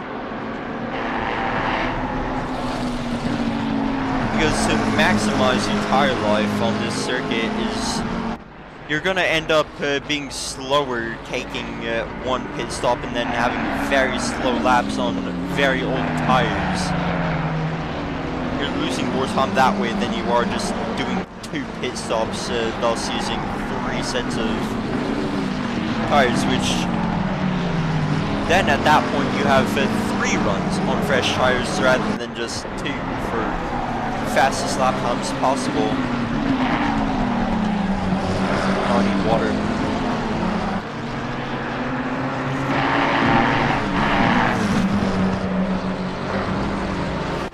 I have to say, this water tastes like water.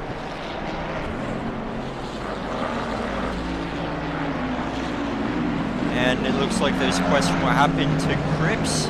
If you look on the leaderboard on the side, he has done a pit stop, doing a 2-stop strategy, presumably to get as much out of the tires as you can without them getting so old that it ends up affecting lap times, as it's begun to affect the lap times of a lot of these other cars on track.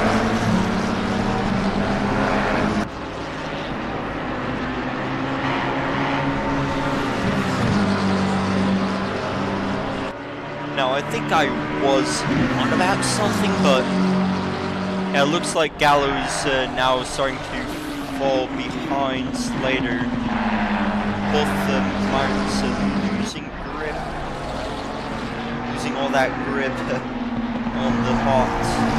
They're now very cooled down circuit, as it's beginning to get to the dead of night. I mean, 10 p.m. in game time on the Spanish racetrack, the one that's bad on the tires, obviously, as I've repeated over and over and over and over and over and over and over and over and over again and over again. It's again and again and again. It's so repetitive.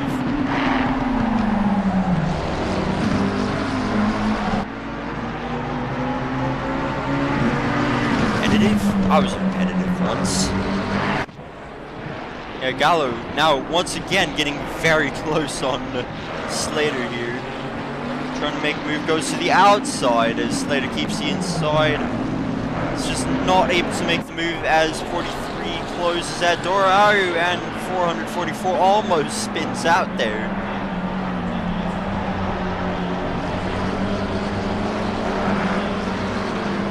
Still somehow keeping it together. I think all these cars opting for a 1-stop strategy are definitely going to pick within the next, I want to say, 3 laps. Like, into the pits goes Gallo though. Now he is going to have to serve 22nd, and Brioche going to the pits having to serve a 15-second penalty. All of these cars are going to start falling behind to our pole position setter, and if we go visit Cripps really quick, he is 26 seconds behind P2, which is P3 currently, and has already taken 1 pit stop, which is very impressive. He'll be able to do a 2 pit stop strategy and still come out in front of the cars only doing 1 pit stop.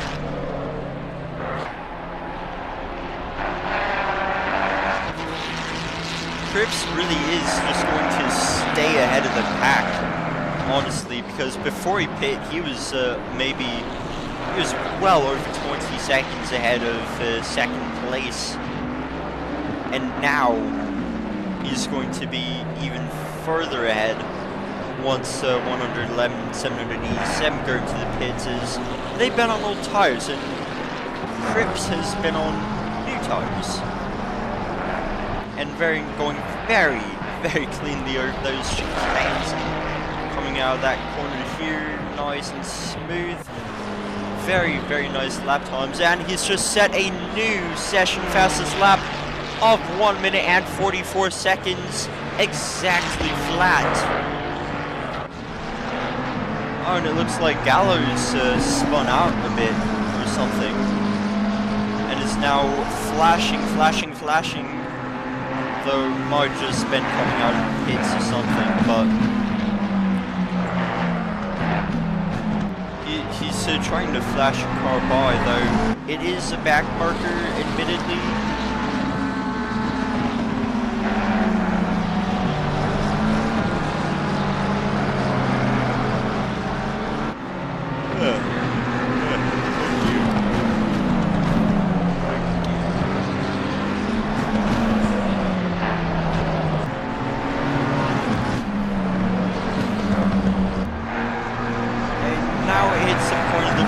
where there just isn't anything happening. I guess we can watch Crisps.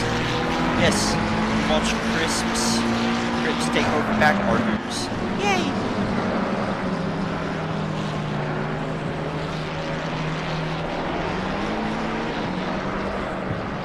And I'm still very thirsty, unfortunately. I need to drink this water a lot.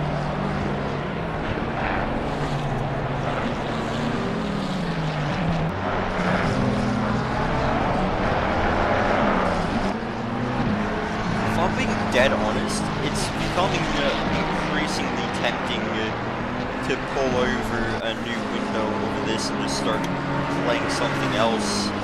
At least I can talk about playing something else without head opting into absolutely sack me from commentator position.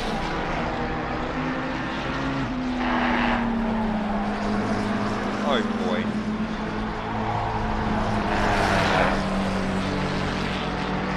Yeah, it's going to start getting very, very boring on track.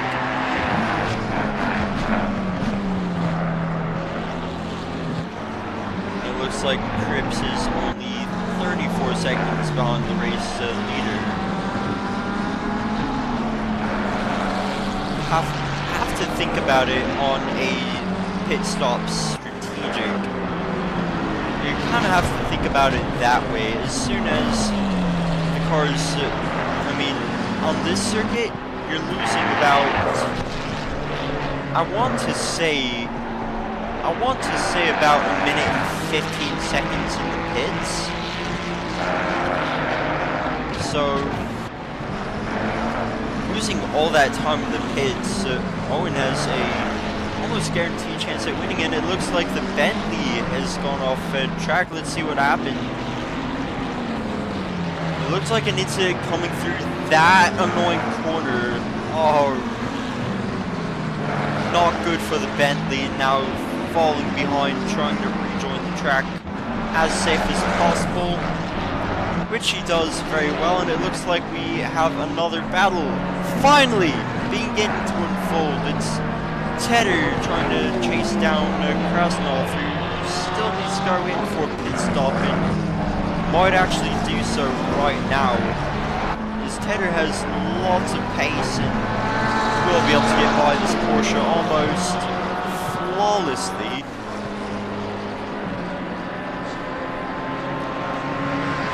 Need to up the volume of the commentary. No, I don't.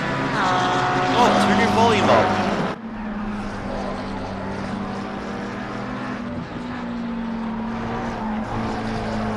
Would it help if I yell? Or something? I don't know. I mean, it looks like this Porsche is going to be staying out for at least a lap longer, with Tedder in the number 2, McLaren very close behind, trying to make that overtake. Sparks starting to fly everywhere, it seems.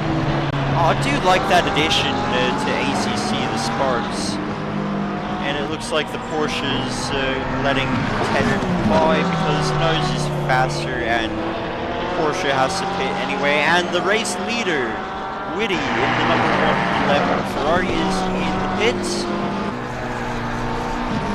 giving the lead to Codalesa in the number 787 Ferrari.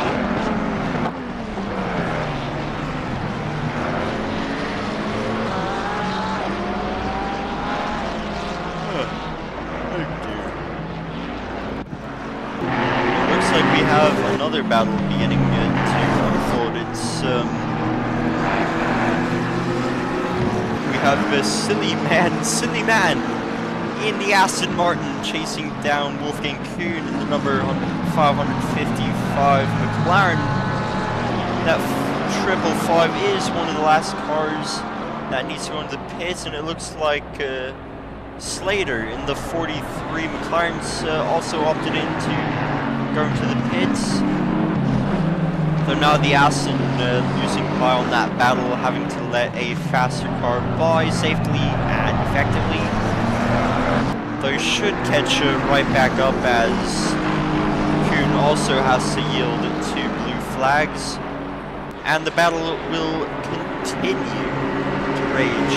Aston Martin versus McLaren.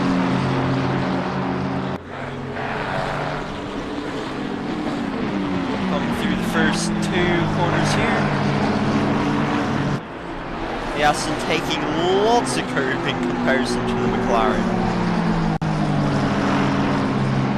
Well, the Aston running a little bit wider, but I'm not really sure how that corner works, though. I think that does have something to do with speed, taking that corner a bit wider.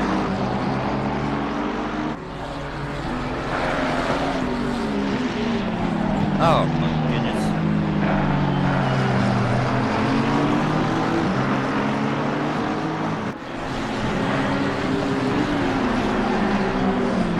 The Aston looking to get nice up close. We're about to get very close up here, as the McLaren's made a mistake and it's taking it very sharp. Aston definitely having a better exit, and it looks like the Aston is coming through for position as inside the chicane. Though the 555 might have decided to yield the position, might be opting in for a pit stop this lap. There's only 18 cars on track at the moment. We're having Formula 1 numbers for a GT3 race. Further up we have another battle. We have Juan Martins being chased down by Tobias Bach in the number 111 Ferrari. I guess German driver's Brazilian one. It looks like the number 93 Ferrari does have a 5-second penalty and definitely still needs to go in for a pit stop. And I can't really tell. Are they fighting, or is 93 going to yield the position? I'm not really sure what's happening. I'm not a mind reader, unfortunately, though. And leader of the race, Cordalesa, is now in the pits. Owen pretty much already going to get by before 787 even inside of the pit box. My hypothesis is now a law. Owen is by and is in the lead once again.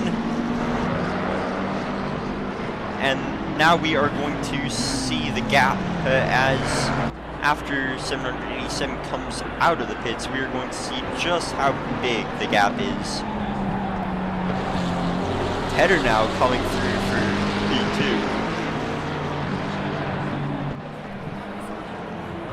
Cordalesa has definitely fallen off pace-wise after a solid qualifying session. Solid race start. He's fallen way back though. This battle here is very close.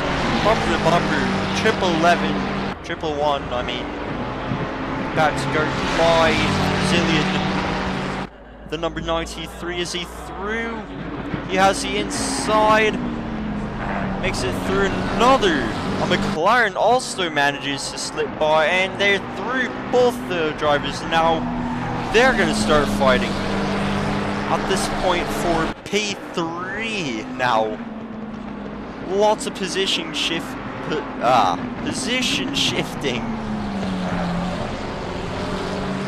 Coming through that inside line there. About to come through the seat hairpin. No, it's not much of a hairpin as I wish it was. It's not so much a hairpin as it is a corner that sucks on tires. It looks like now the gap between P1 and P2 is 25.6 seconds, and the gap from P1 to P3 is an entire 52 seconds, almost a minute.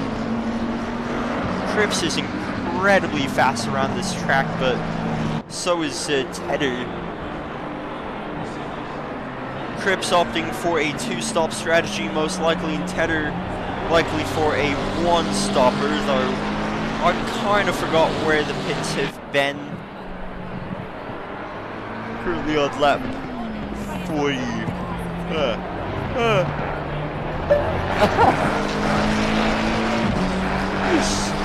This is a furnace in my room, man. My cooler, my IC's just not, it refuses to run for just no reason. So yeah, this old CPU, this old GPU tunes on my PC just blowing out all of this hot air. It's definitely not helping it. And I'm pretty much baking into a cake that somebody's just gonna cut up and eat. Because that's how I feel right now. I'm basically baking in here. Looks like the 555 has done a single pit stop this session. Now in P17 with P18 trailing decently close behind. 4.2 second gap. At least even in the back, it's not completely boring back there for the drivers, as they're still having fighting for position. No matter where you are on the track, if you're just alone, it gets boring. So like, whether you're fighting for the lead or fighting not to be dead last, it's a fight's a fight. Fighting is good in terms of action. Oh, and it looks like the Bentley has... Oh no, he's going into the pits for a stop though.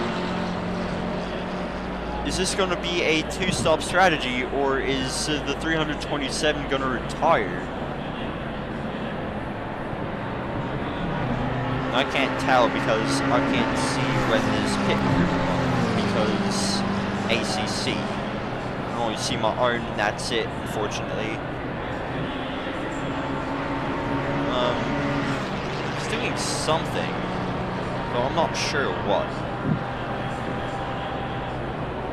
It looks like the last car that needs to pit this session, the number 93 Ferrari, has now gone to the pits for a single stop strategy after going for an entire hour and 23 minutes on a single set of tires on what might be the worst circuit for tire wear ever.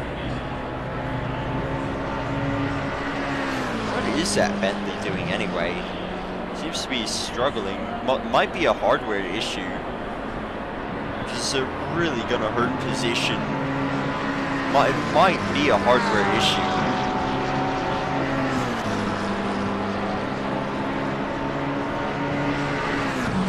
If we join back with our leader now, has a 27-second gap in the lead. Though that gap is going to have to increase if... That gap's gonna have to increase if Cripps wants to win this, unless Tedder also goes for another pit stop though. It looks like there's a battle starting to unfold for P3. 111 Ferrari versus the number 81 McLaren. Position P3 is going to be a fight for a podium. Now with 59 minutes left into the race. Now we're left in the race pretty much. Oh dear. Oh, goodness.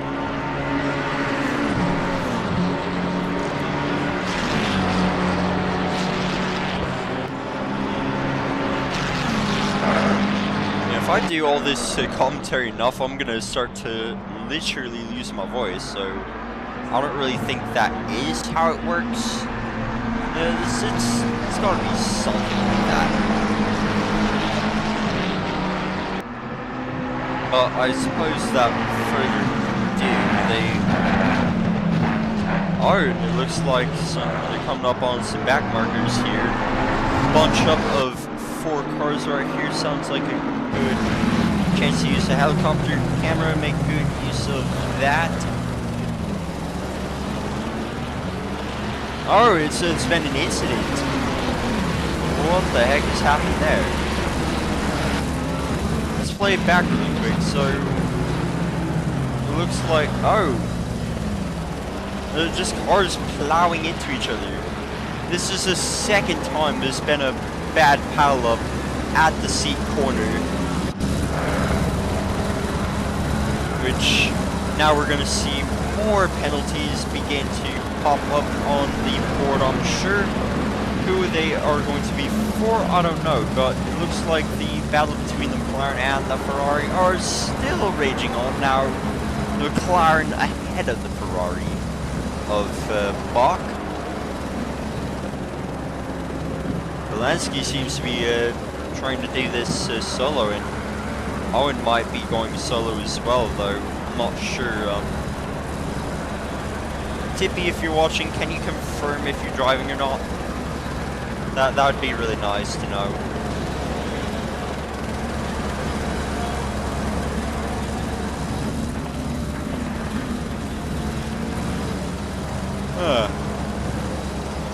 Oh, why am I so sleepy? There's this fight going on and I'm falling asleep. Looks like there's a close battle. There's Payne now in the 43 McLaren, being chased down by the Porsche 599 of Krasnov.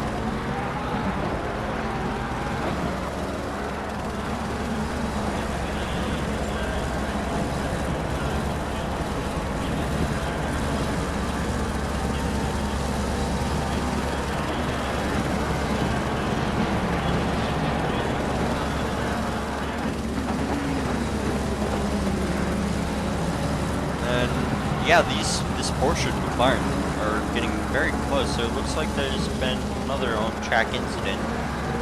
I guess the number 27 must have spun itself out.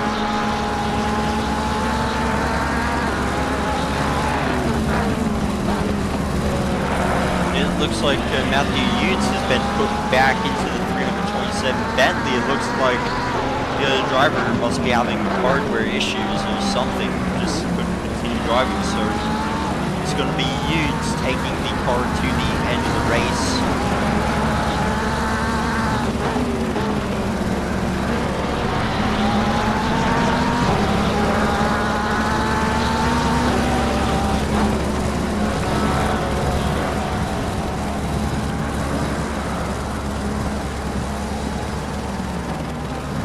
It's going to be a pretty big bid down into the hairpin here between Porsche. Looks like battles are beginning to get pretty close once again, as I don't think very far behind this battle there's another one between Blauitz and Gallo. Gallo now having service penalty. Looks like I can now confirm who got the penalty for that pile up in the seat corner.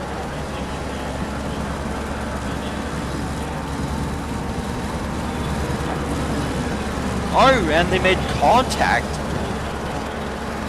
Payne and Krasnov have made contact. Just a normal racing tap. They are very close together. Now the Porsche, in the end, runs away with the position. I don't think that's going to be a penalty, as it's literally just a tap, no really shoving or anything. Fortunately, no shoving as far as I'm aware. Cripps now lapping a lot more cars, or at least trying to slip by them all. Gallo gives position up. Well, not position, just as far as he should.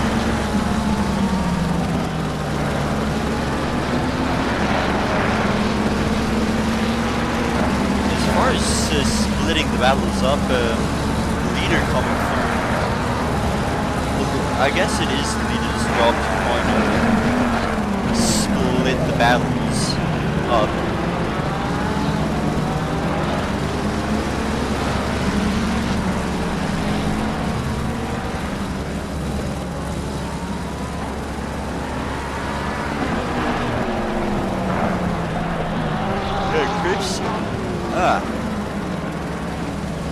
I think Cripps is the only driver currently still setting lap times of the 144, which I honestly think is really good, because every lap you're saving that whole second, you're gaining that whole second on the cars behind. Grips now, I guess, using the draft as much as he can on the other cars, get as much speed as possible. Could he be in for another very quick lap? That is yet to be determined.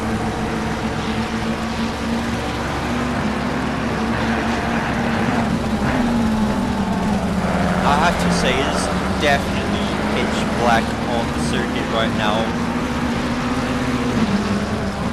There is a fight going on for P4. It's between Bach and Graniero. I guess has swapped out in the 787 car. Very close together. 787 having the draft advantage.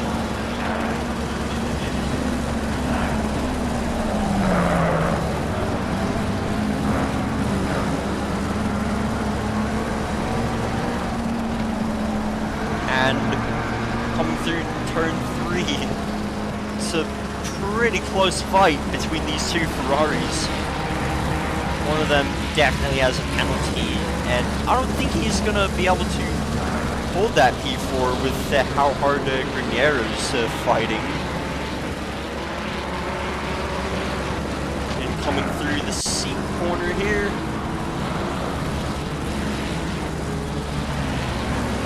Graniero's definitely trying to stay very close.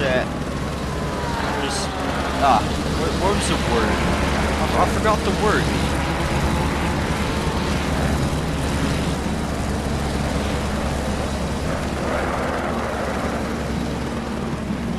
Will this be close enough for a dive bomb into the hairpin? No, it's not, but it's still a very close battle.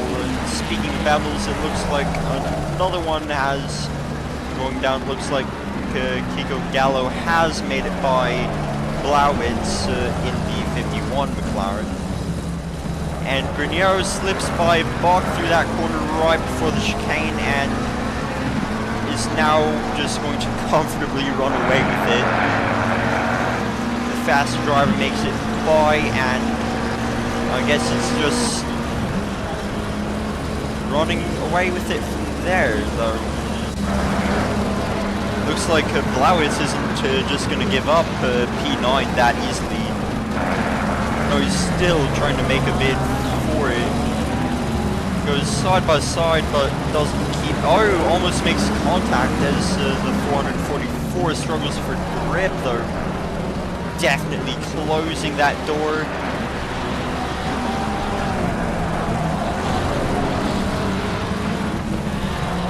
So will that momentum stay through the chicane? No, it looks like Blauwitz is starting to fall behind on Gallo again, unfortunately for him. Yeah, Gallo, after serving a massive penalty, is still making massive progress. Huge uphill battle. He seems to be managing pretty alright with it.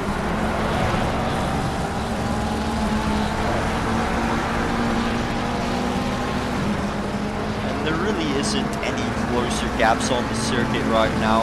Nothing is within 1 second anymore.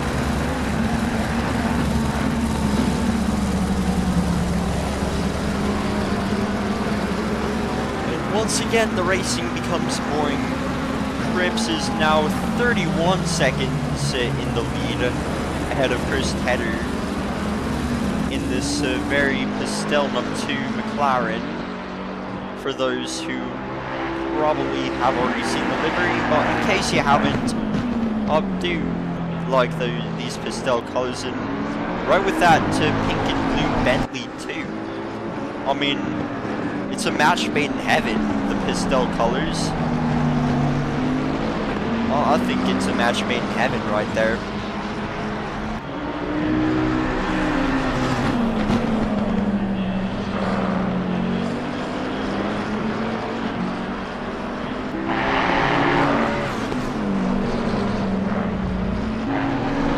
So Tedder's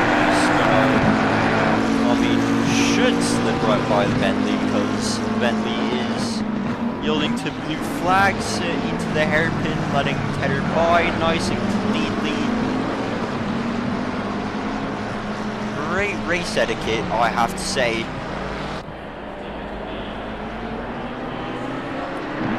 Yeah, there really isn't anything going on track. I mean, Cripps is an entire, pretty much, yeah, he's over his sector, pretty much an entire sector in front, if not more. I mean, number 3 crossing second sector, just as 2 crosses the line into the next lap. And we are already on lap 55 now. I mean, I can't really believe it's already been that many laps. Doesn't feel that way, but I have been sitting here now for almost 2 hours, and it looks like the number 27 McLaren's gone somewhere. I guess spun himself out in the chicane. Maybe trying to yield to a back marker. I mean, yield to a blue flag as a back marker. Well, my brain is breaking.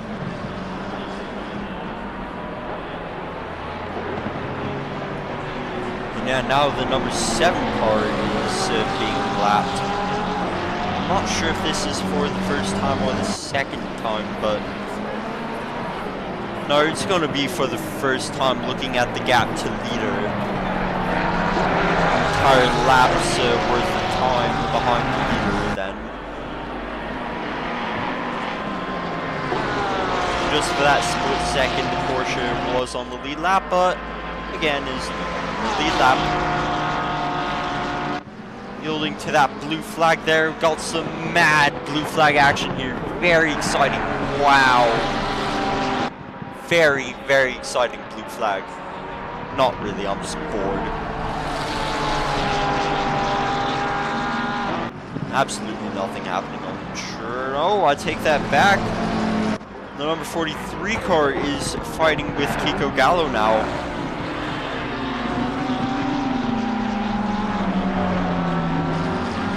They are tight together, Gallo and Kane.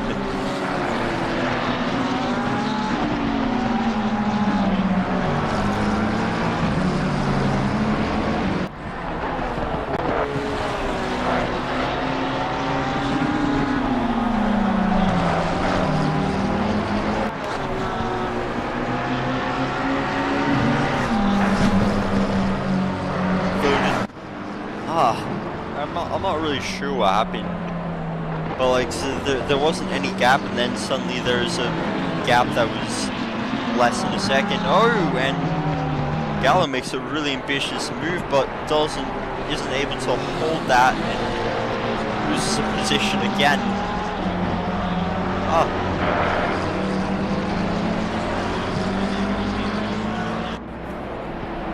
And it looks like the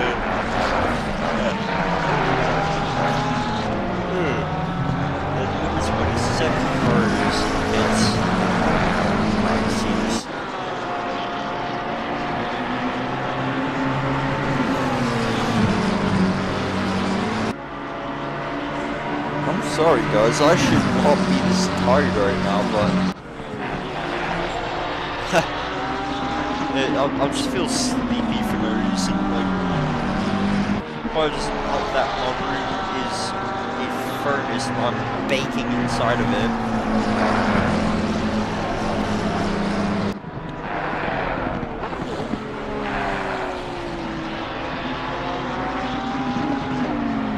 I'm just gonna say this right now, if suddenly you hear my head hit my keyboard, please send an ambulance to my location. Thank you and goodbye.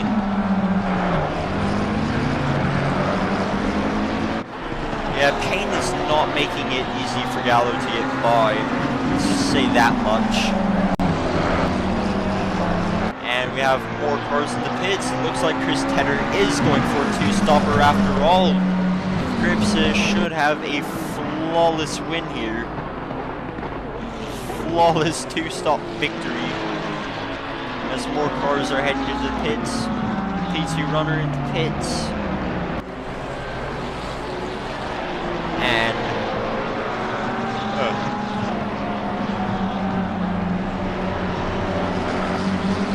what else is there? I guess I can talk about the pit strategies in a little bit more detail.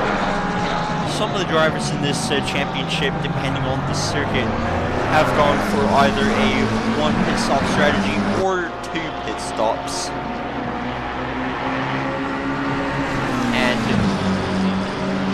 And a 1 pit stop strategy in a race length of 2 hours and 24 minutes is you're going to be running over an hour on both the sets of tires. But in return, you're only having to pit once, which means you're only losing on the pits once. If you're going for a 2-stop strategy, you're going to have 3 runs with fresh tires. You're not going to be on asphalt tires and be able to keep your lap times nice and quick. But in exchange, you're having to go through the pits 2 times, losing about 3 minutes rather than a minute and a half. That's a very, very rough estimate and is probably incorrect, but it just gives you an idea of timing.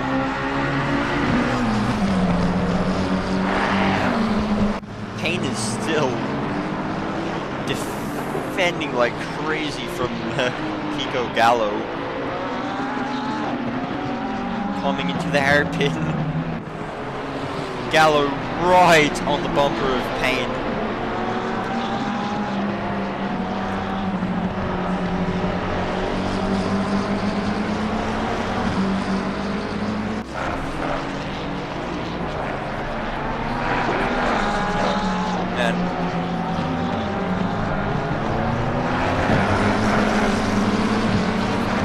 And part of me really wants to drag somebody in here to talk to because this is lonely. And are there any more track battles right now? I mean, Gallo's still chasing down Payne. Oh, somebody's joined me. Hey! Hi, Hayden. Well, I thought I'd come and keep you company because I'm bored. How are you doing? Did your other steward bail out? No, I sent him packing. We literally have got like nothing to do. Oh. So you sacked him? Well, I didn't sack him, I relieved him of his duties. So you sacked him? Well, yeah, okay, if you want to put it that way. Rar. Yeah. How's the race been from your side of things? Boring! Boring. It's been one of those weird races, hasn't it? Like, it's just been so weird to be... Everyone's just so spaced out. That's the problem, isn't it? Like, everyone is literally and there's miles only apart. 18... It doesn't help that there's only 18 cars on track right now. Yeah. Yeah, I think the F1 had a big play in who was racing this evening. Well, F1 is stupid and I hate it. Well, F1 was meh. Boring. To say, I mean, no, Max Verstappen across the line in the lead. Wow! Surprise, surprise. It was better than initial reaction. It was actually okay for once. But yeah, we've done a few penalties tonight. We've dished out what 1, 2, 3, 4, 5, 6, 7, 8 penalties, and then 2 or 3 in quali. So 11 penalties. Not much at all. Yeah, yes, we do know we're alive. We know we're alive. It's just Gallo's still really fighting Payne for P7 right now. I mean, Gallo was given a hefty total penalty time of 20 seconds and is really still fighting for position now on the outside of Repsol, but still not able to make the pass. So this has been going on for several laps. Yeah, so we've been very, very surprised with Gallo this evening. Oh, jeez, they made contact. They've hit each other. And Payne just continues on. That was on. That was definitely on Gallo. That was definitely on Gallo. Oh, I've got something to do. And now Team Alba is now together and running away with it, away from Gallo. I mean, it's interesting seeing both of the Alba cars together. It's like, I mean, they're team cars, obviously, same livery. Yeah. There's a Pratt in the chat. I say Pratt, I mean he's a friend. You sound very sleepy as well. Me, I'm a bit under the weather. I'm not going to lie. I'm feeling a bit meh today. Yeah, it has been one of those races where literally we've done hardly anything. Like, I'm happy that I've got something to do. What's happening with Tippy and Owen? Because it seems like Owen's just done double stint and Tippy's not driving. Is that No, is that the case? Owen pit early enough that it's pretty clear he's going for a two-stopper, I think, and if I look at the gap right now between P1 and P2, it's an entire minute and 4 seconds. Yeah, it's a mad one. There really isn't much going on right now, though. It looks like Belansky and Gallo are now closely locked in a battle. Belansky seemingly being the overtaking car. I mean, I think he's pit twice now. I could be wrong. I think I can actually view that on here. Oh yeah, I can view the teams. That's nice. Yeah, I can't see how many. Oh yeah, I can see how many pits they've taken. Yeah, Gallo's taken only 1 stop and Belansky's taken 2 stops. And yeah, Belansky's now fighting for position on 2-stop versus cars on a 1-stopper.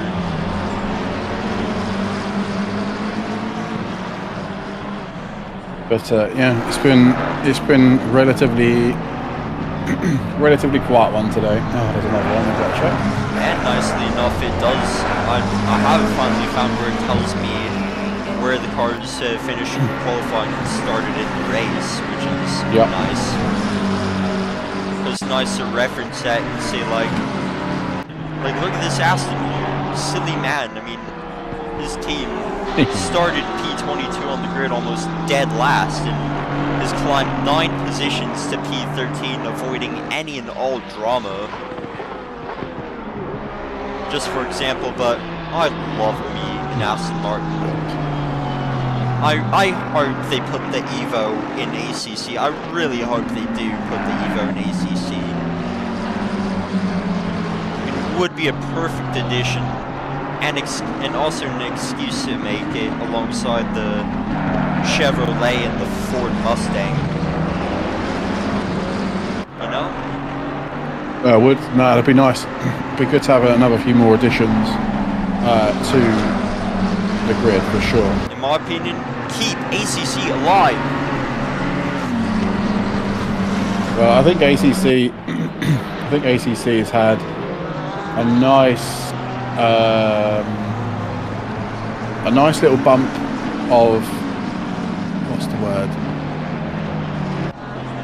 I can't think of the word. Like people are now interested in using ACC again because of the whole sort of BOP scenarios with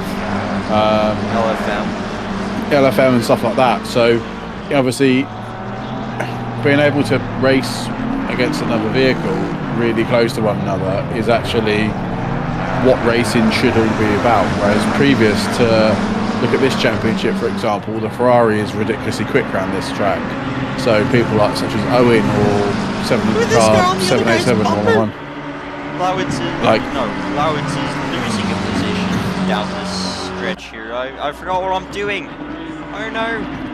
Yeah, that's Belansky now making 4 position gains. Just made one down the back stretch on Blauwitz, so now it's going to be people are coming. pain for P7.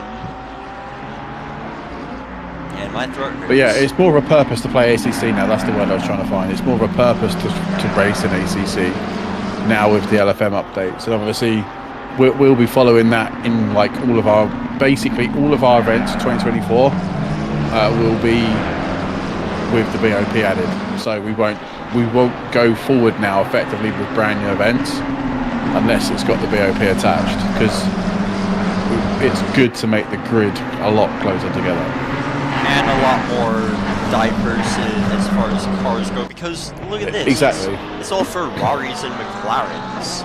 Yeah, exactly, and that's how it's been for months, hasn't it? Since the McLaren came out, since the Ferrari came out, it's literally all people you see people driving is a McLaren or a Ferrari. Like you got is it Yoids or whatever how you pronounce his name down in P15 in the Bentley. You've got a Aston. You get one Aston Power. One Porsche. Yeah, exactly.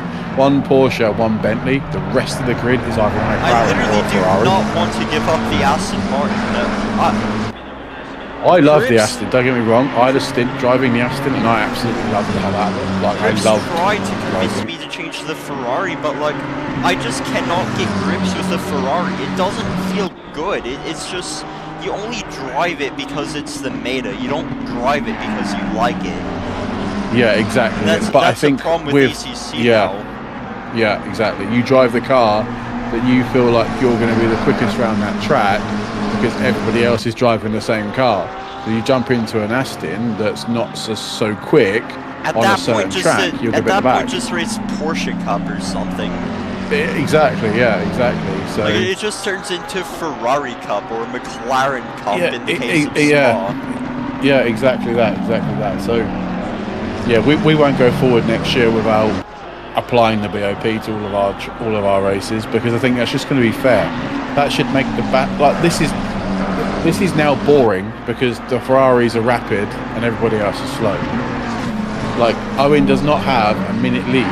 Well, he might, but he does. It'll be harder for him to gain that time when every other car has got ballast applied, though everyone's a lot closer. Should be a lot closer together.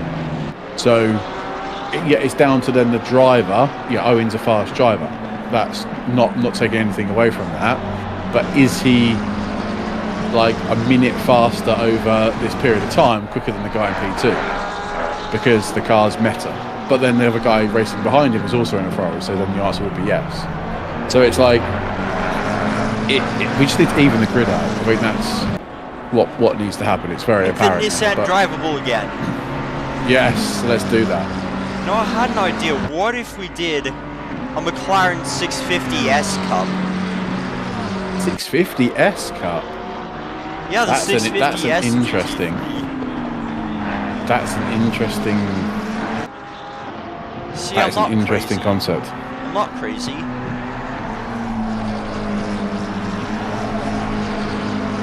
Oh, I would never say you're crazy. Oh, well, I'm crazy. Well, thanks. I just want to say thanks everyone that's still stuck around this evening. I know it's not been the most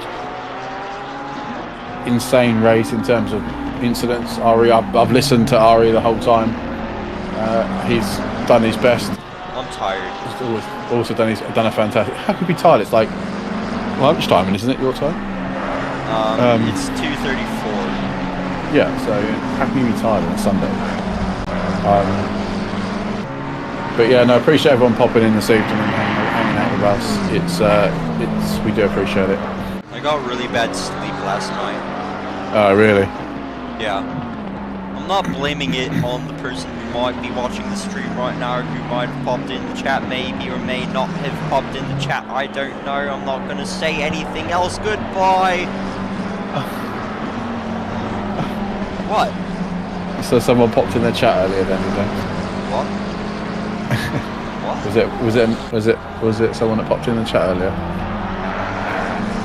But yeah, no, right.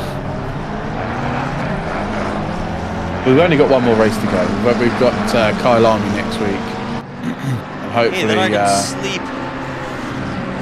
Then you can have your Sunday afternoons back. Well, until we need you again. But I don't think we'll run a championship this long on a Sunday night now going forward. I think we'll be a bit more smarter with our choices. Hungry. Food. Yum. Go and grab some. I'll go and grab some. I'll do. Although I can't see what's going on your screen, but well, I can, but I'm a bit delayed. Oh. And then the whole thing just ends up delayed. I can't just transfer my OBS to your OBS. That would just it wouldn't work.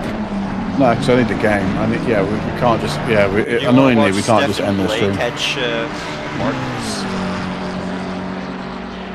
What car? 194 and 462. Yes. No. Yeah, not I'm 462. 93. Oh, okay. Pretty close, and they've got some quick lap times. Yeah. If you need to go and grab something, I'll stick on that camera and I'll talk it through. Oh yeah, Tippy's in the car now. Only. Oh, let's go. Only 4 seconds ahead. Of the So they've stopped twice now. Yep, and Tippy the knob is in the car. Tippy's still fast. Tippy's still fast.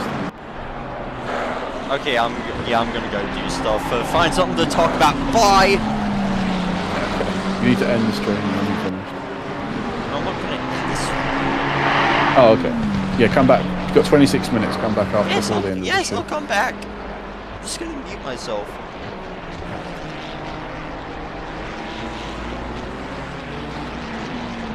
But yeah, so welcome in everyone. Hope you're doing well and having a great Sunday. It's getting pretty late here in the UK, being at almost 11 o'clock UK time. So yeah, appreciate you guys sticking with us, and hopefully you're enjoying this race. It's now 20 to 7 in the morning in game. So the sun's going to start to rise, which means potentially, well, I say potentially, I mean the track temperature is obviously going to increase as the time wears on. So it's going to be interesting to see what sort of condition people's tyres are in in the last 26 minutes of the race. Yeah, Pete, I did see you in the chat. Welcome in, buddy. Psycho as well. Welcome in. Ben's in here. Welcome, Ben. I've missed the chat further up. So yeah, if you are in here, do drop a like on the video. Subscribe to us if you are new.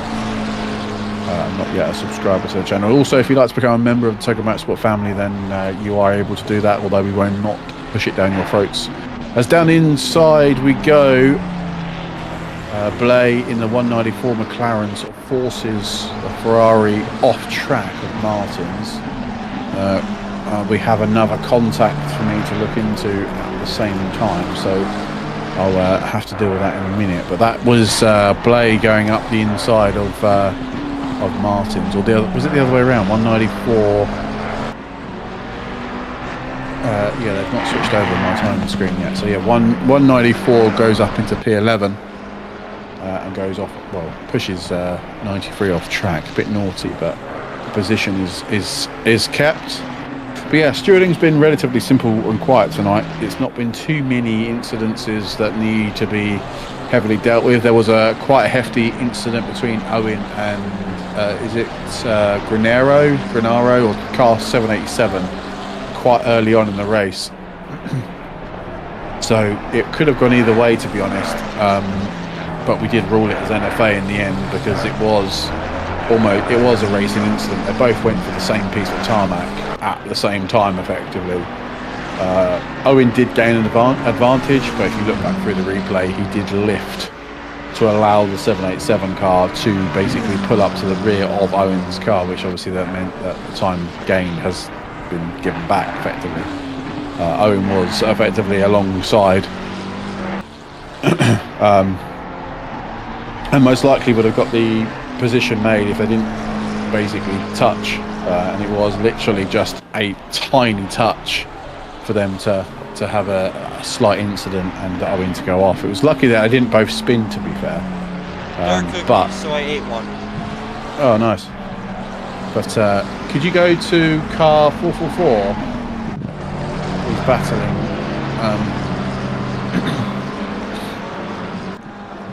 That is Gallo and is it Payne? I think it is, Yeah. isn't it? I've got a penalty to look at, or a incident to look at in a minute as well. Oh dear. But yeah, I was just saying that Blake got past Martins through turn 3 or 4, 3. Turn 3, sent it up the inside. Did push him a little bit wide, but the position he gained the place regardless. Krasnov died. We'll see what happened there. It looks like 599. Yep. Porsche. Okay, I've got some incidents to look at. Oh, he spun himself. Oh, he spun right after T2, where spins always happen. Always right there. Oh yeah, saw that. Yeah. My ACC crashed. My teammate has to drive though, so we can what? So I can watch you. Nice, Wolfgang. Welcome in, man. Hope you're doing well. And you've got Sonny in the car. You have to say this. You have to say it like that. What? No, I'm not saying it like that. No, definitely not saying it like that. I'm definitely not. Gallo's 0.3 now. The gap. Is that? Right now, my voice wouldn't get that high. It's just a furnace in my room right now. Is it? Yes. And Gallo's coming through the hairpin. No, he's close. Hit on the bumper of Payne right here. Through that one corner, I forgot what the name of it is. I don't care even anymore. I don't care. It's not nice. Come on. Yep. We've got 21. We've got 21 minutes. The chicane. Into the chicane. Someone's gonna die. Can't say that. We'll get banned. I'm watching the Chargers versus the Chiefs at the moment. I can't even say that. You're joking. I just can't say big bad mean swear words. Big bad mean swear words. Yes.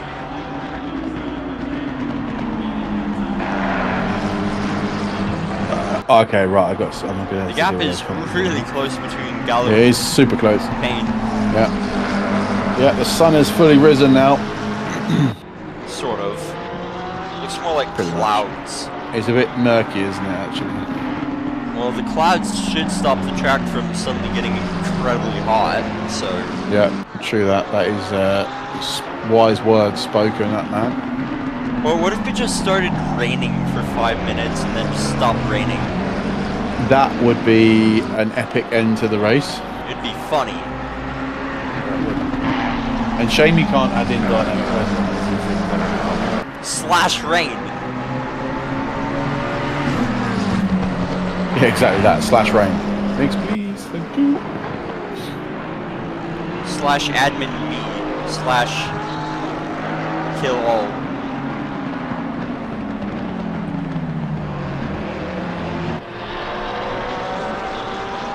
Yeah, I can't see what weather we're going to get, but I'd imagine it's going to be murky, Cloudy. and cloudy. Yeah. With a chance of meatballs. Oh, and Gallows slid a little bit there coming out of the one thing before the one other thing. He's putting in some good lap times though. He's a little bit slower last time around, but he's still got a 4-second gap ahead. Yeah. So yeah, good lead still to have. 46.1 was Ticky's last lap round. Payne's inside. Troy's out of the way, and now he's going full corner, and again the gap is like, oh, are they gonna tap? They're so close.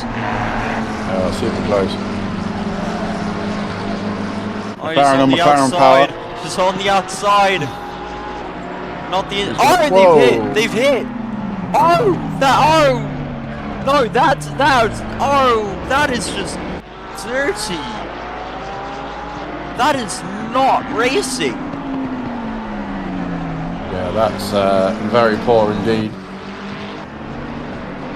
And that leaves Payne trying to defend from the Ferrari of Lelio.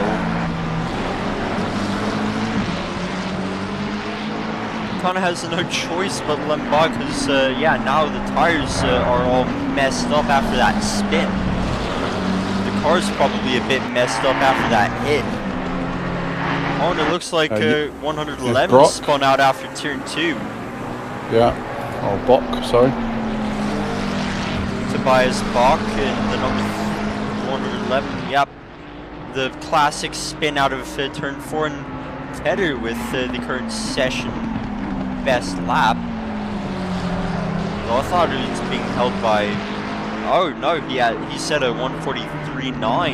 That's faster than the previous fastest set by Cripps. So yeah, Tedder's really setting it down now. Tedder's gonna have an easier chance at Herdian after Tobias Bach spinning out around T2.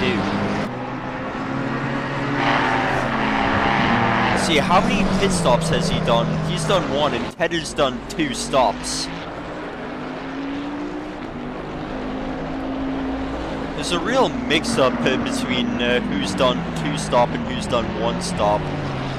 Yeah. And yeah, it looks like Bach just gave up the position to Tedder because he knows he's quicker and is on newer tires. So it all and Bach has a 10-second penalty anyway. I mean, it all really does come down to racing etiquette. And I guess he figured might as well just try to keep going instead of like.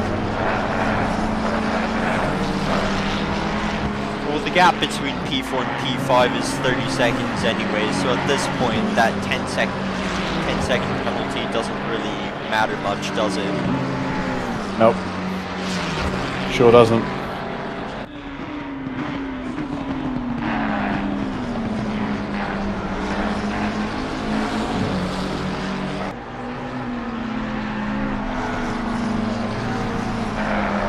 So I'm just trying to review all these incidents. We're getting in the spreadsheet and that now.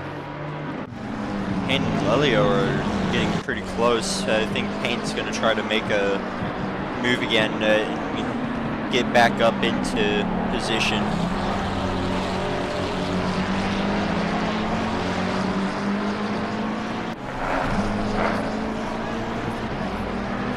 Oh, there we go. Dealt with all those. Yeah, pretty silly driving really from Gallo this evening. I'm not sure if it's just one of his nights or he's just having a bad night this evening, because yeah, he has been driving. It's one of those nights. Yeah, he's had 15, 25, 35 seconds worth of penalties thus far in the race with 15 minutes to go. All you had to do was add 20 and 15. Yeah, I was counting them up as they were going down the list. 1, 2, 3. That's you counting. But yeah, he's had a hefty amount of penalties this evening, so I'm not sure. Like I say, everyone's allowed an off night every now and again, aren't they? So maybe it's just his night of having an off night. Hopefully he'll be back. Was he racing, Gallo? He racing the multi-class, isn't he? I'm sure he does. I have no idea. I'm pretty sure he does. I'm anyway, talking of my rig, so I can buy. I was going to say, yeah. What's happening? Excuse me. What's happening with you? Like you've just picked out a Fanatec base and wheel. Have you now got no rig to use it on? I've no rig to use it on. So what's the plan? Well, I've already ordered myself a new desk, an L-shaped desk that. Oh, and I guess that Ferrari and McLaren just capped. I'm not sure. 43 and 300. Yeah, I saw that was that. Yeah. I don't think it's anything, but. No, it doesn't look like anything. Yeah, I just ordered a bunch of stuff, and now I have to continue. I have to save up more so I can get a.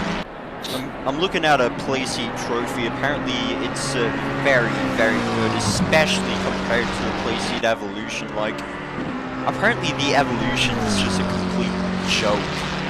And then the same people critical of the Evolution love the trophy.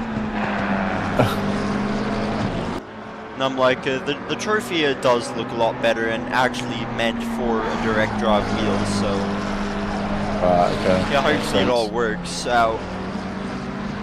So you're not thinking about getting a GT Omega base or or anything like that. You're gonna stick with a play seat. No, the seats on their own just cost way too much for me right now. Yeah.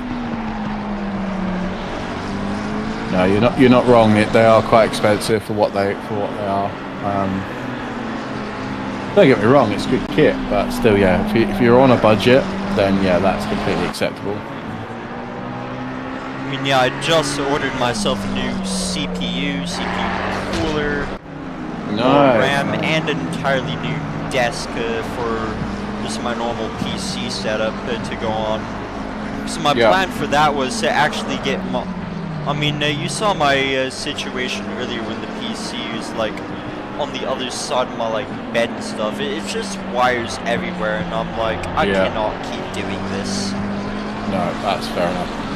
So yeah, my PC will actually be along the wall here, and it'll actually be close to my rig where everything's gonna plug in, so I don't have wires all going across each other, up, down, all over the place. Yeah.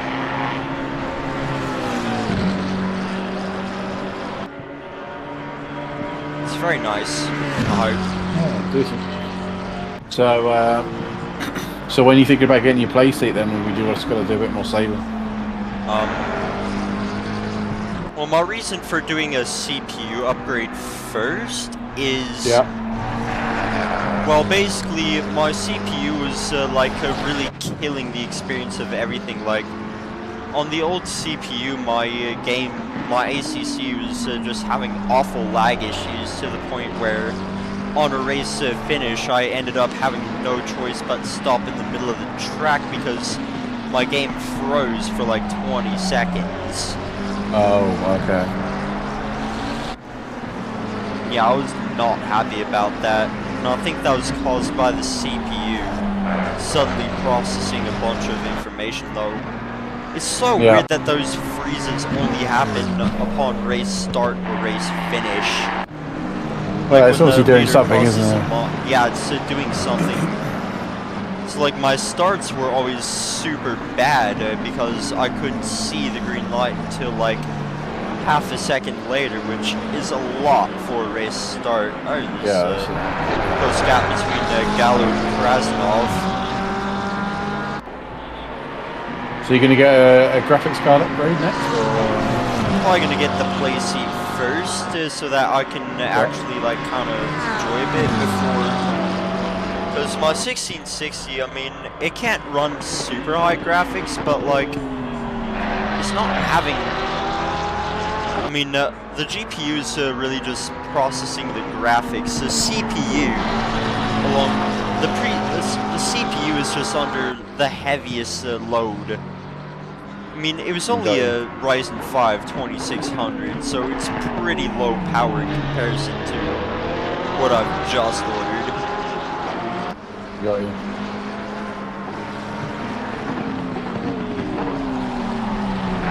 Gallo's fighting really hard with Krasnov right now in the Porsche.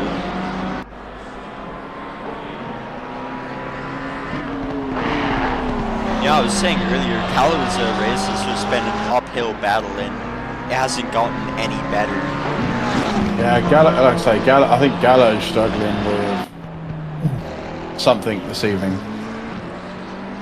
So yeah, it sucks, man, because he's a quick driver. He's 100% a fast driver, but just something hasn't gone right for him today, and he's now really struggling with that car. He's a very consistent race. He's just he's killed himself now. He spun himself out. For the sake of did the Porsche? No, the Porsche carried on. Yep. I mean, he ruined himself more than anything else, so I think it's a bit harsh to penalise him even more. Yeah. If I'm being honest. Been chasing P14 down in our boat for 50 minutes nearly. Let's go.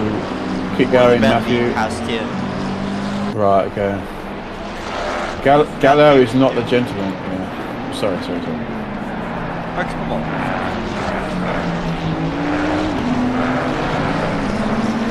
Yeah, Gallo is not having a good day. evening, which is sad. Oh wow, 8 minutes. That's gone really quick. That last 2 minutes has just gone so fast. 8 minutes left. 8 minutes left, or something. 8 minutes left, and Owen and Tippy are almost 7 seconds in front. Don't say Tippy. Don't say Tippy. He's gonna crash if you say Tippy. I've already said it. They've stopped twice in the race. Owen done an amazing double stint earlier on, didn't he? And gained the gap. They had a minute gap. He will crash. Yeah, no, he won't. He'll be fine.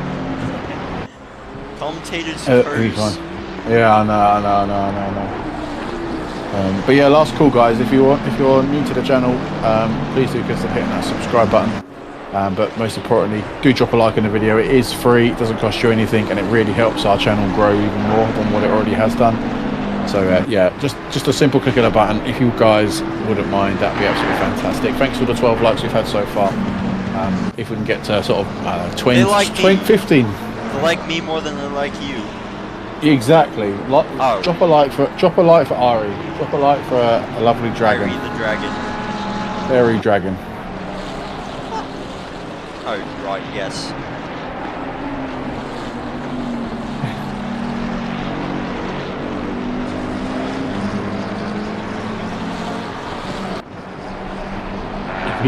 Tippy, don't die. Tippy, please don't die. It's all on you, Tip, mate. Come on, buddy. It's all on you, buddy.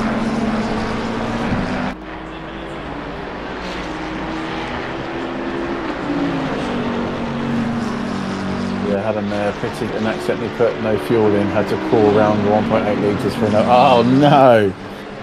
Dear, oh dear. That sucks, man.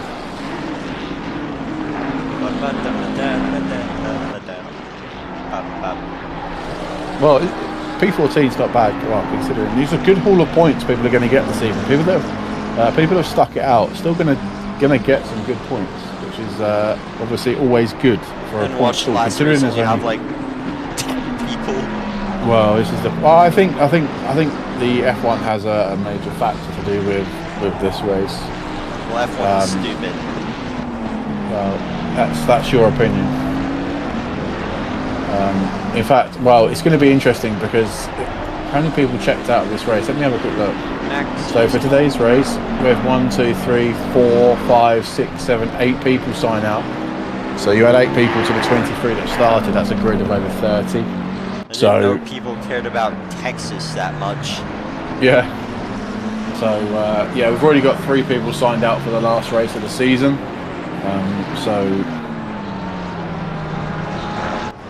Yeah, giving up is definitely not the way forward. Giving up is not the way forward. Just get it to the end. Taking the checker flag is always good to do. The semis, I think, gained a little bit, 7 seconds now to leader. And yeah, oh no, Tippy's in the 44s. I mean, yeah. Tedder's still 20 seconds behind Gruniero, who's only did 1 pit stop, but Tedder did 2 pit stops. Gallo is now close for back to 599 again. Oh, really? Oh. Yeah, 0.6. The Porsche is obviously slow with the big damage that he's got, so... I mean, it's probably in the Porsche's interest. Oh no! And Daryl.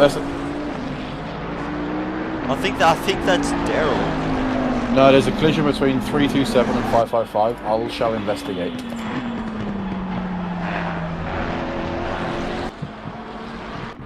And here comes Gallo down that stretch before that hairpin, trying to get the inside, squeezing the inside. Porsche trying to squeeze him out, doesn't quite get it, and Gallo is through this time. Gallo made it through. Yay.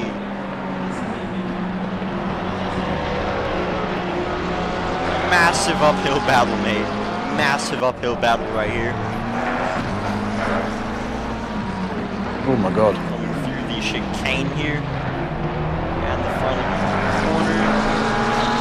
Gallo increasing the gap from Porsche now. Oh, in the 93, Ferrari's gone off.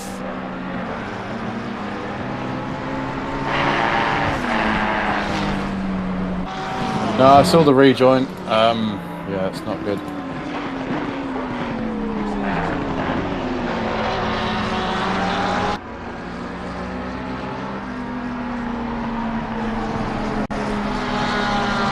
And around the corner goes the Porsche.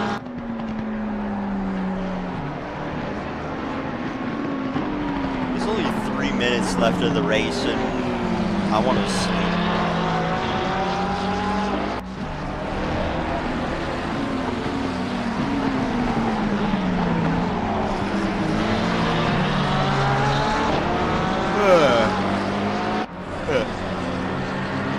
Yeah, well, we've got a couple of laps left then. Whereas the leaders then, they've just started lap number 79. So, well, yeah, 2 more laps of this race, no they're doubt. on and lap then we'll 80. Oh, are they? Sorry, my bad. Yeah, sorry, sorry, my bad. Yeah, lap 80. So 2 more laps then of this race to go. Big shout out to everyone this evening. Thank you very much for your attention. Lowitz is starting to catch Krasnov now. Yeah, I see that 0.7. That Porsche is struggling, but just got to hold on. He might lose out in 1 more place, but I very much doubt he'll lose. It's a glorified Volkswagen Beetle. Yeah, the Beetle. The buggy. Still my dream car, I think.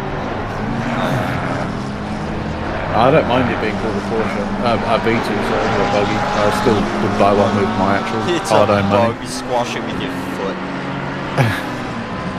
It's interesting because quite a lot of cars ahead of them. So this is not obviously so Box on a 10-second penalty.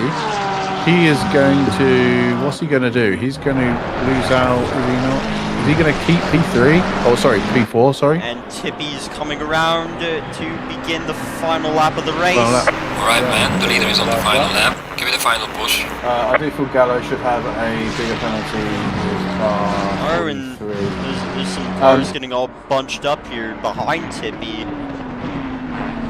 Interesting. Pretty close Andy, together for we've position now. We sorry. got Kane, Lelio, and Stefan Blay all pretty close together.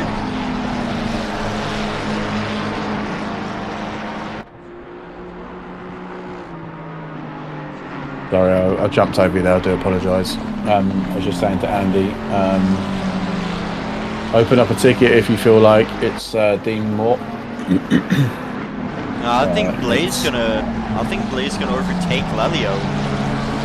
Ferrari's struggling right now. I mean, if you look at pits, Blay's on newer tires than Lelio. On a 2-stop strategy versus a 1-stop, Lelio just has to hold out, but I don't think he's gonna do it. It's close. It's very close. As Tippy's coming into the final sector any second now. Stellar race really from car 3. Don't kill him! Don't die! Don't crash! Bit of a freeway battle here. Oh, that was super close. Oh, I think they've touched. Yeah, they did touch, yeah. Stefan didn't log it on the spreadsheet yields the though, position, so. having... But Tippy coming into the S's now for the final time. And looks like they're going to come on and take P1. I don't think he's going to make it. Oh, they're inside! They're inside! Side by side! Finish the race. They're side by side across line, and it's Lelio for P10. Wow, that was super close. Super close. Oh. Wow. On the last lap, on the last corner. Wow, great exit. Was that car 194 and 300? Yeah. Yes. And here comes P3 across the line.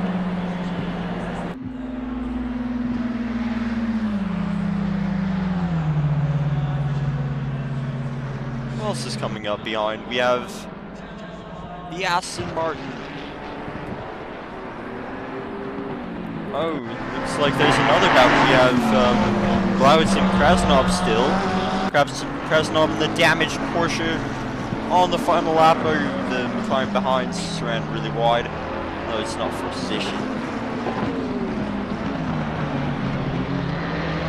Blauitz has a shot here on the damaged Porsche.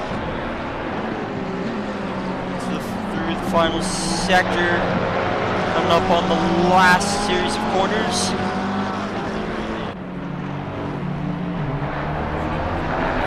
be close once again. It's gonna be close.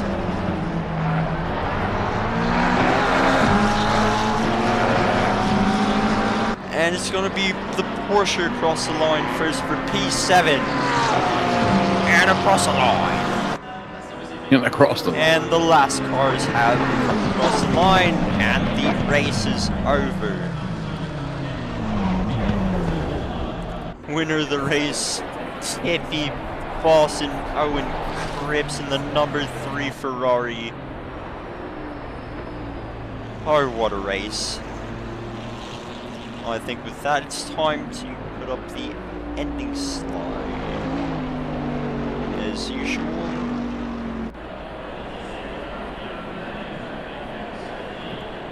What a race. I shall be right back. If you're not already, if you're already not already gone, thank you so much for the commentating this evening, you legend. I'm still here. I'm waiting to see if I've just anybody gotta... joins the interview thingy. Okay, yeah, I've just got to closing out bounce anyway for ACC 2 now. seconds. Cool, cool. Right, thanks Yeah, very much, good luck everybody. with that. Catch you in a bit.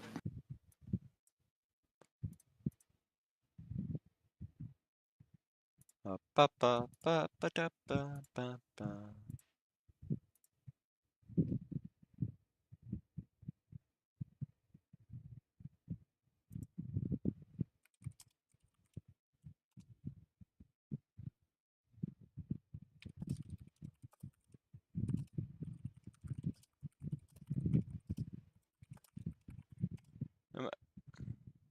Am I missing something? No, I'm not. Just gonna wait a couple more minutes, but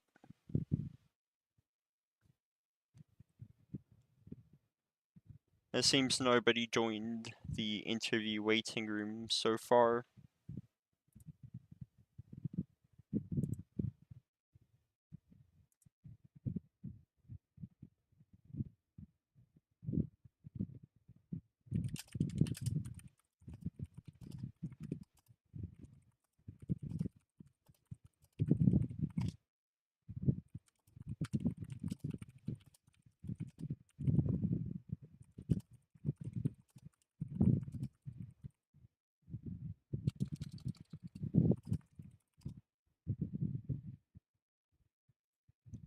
And yeah, I guess that's nobody else. So with that, this has been TOGA Motorsport 24 in 2.4 round 4 at Barcelona, and this is the end of the stream. Airy out.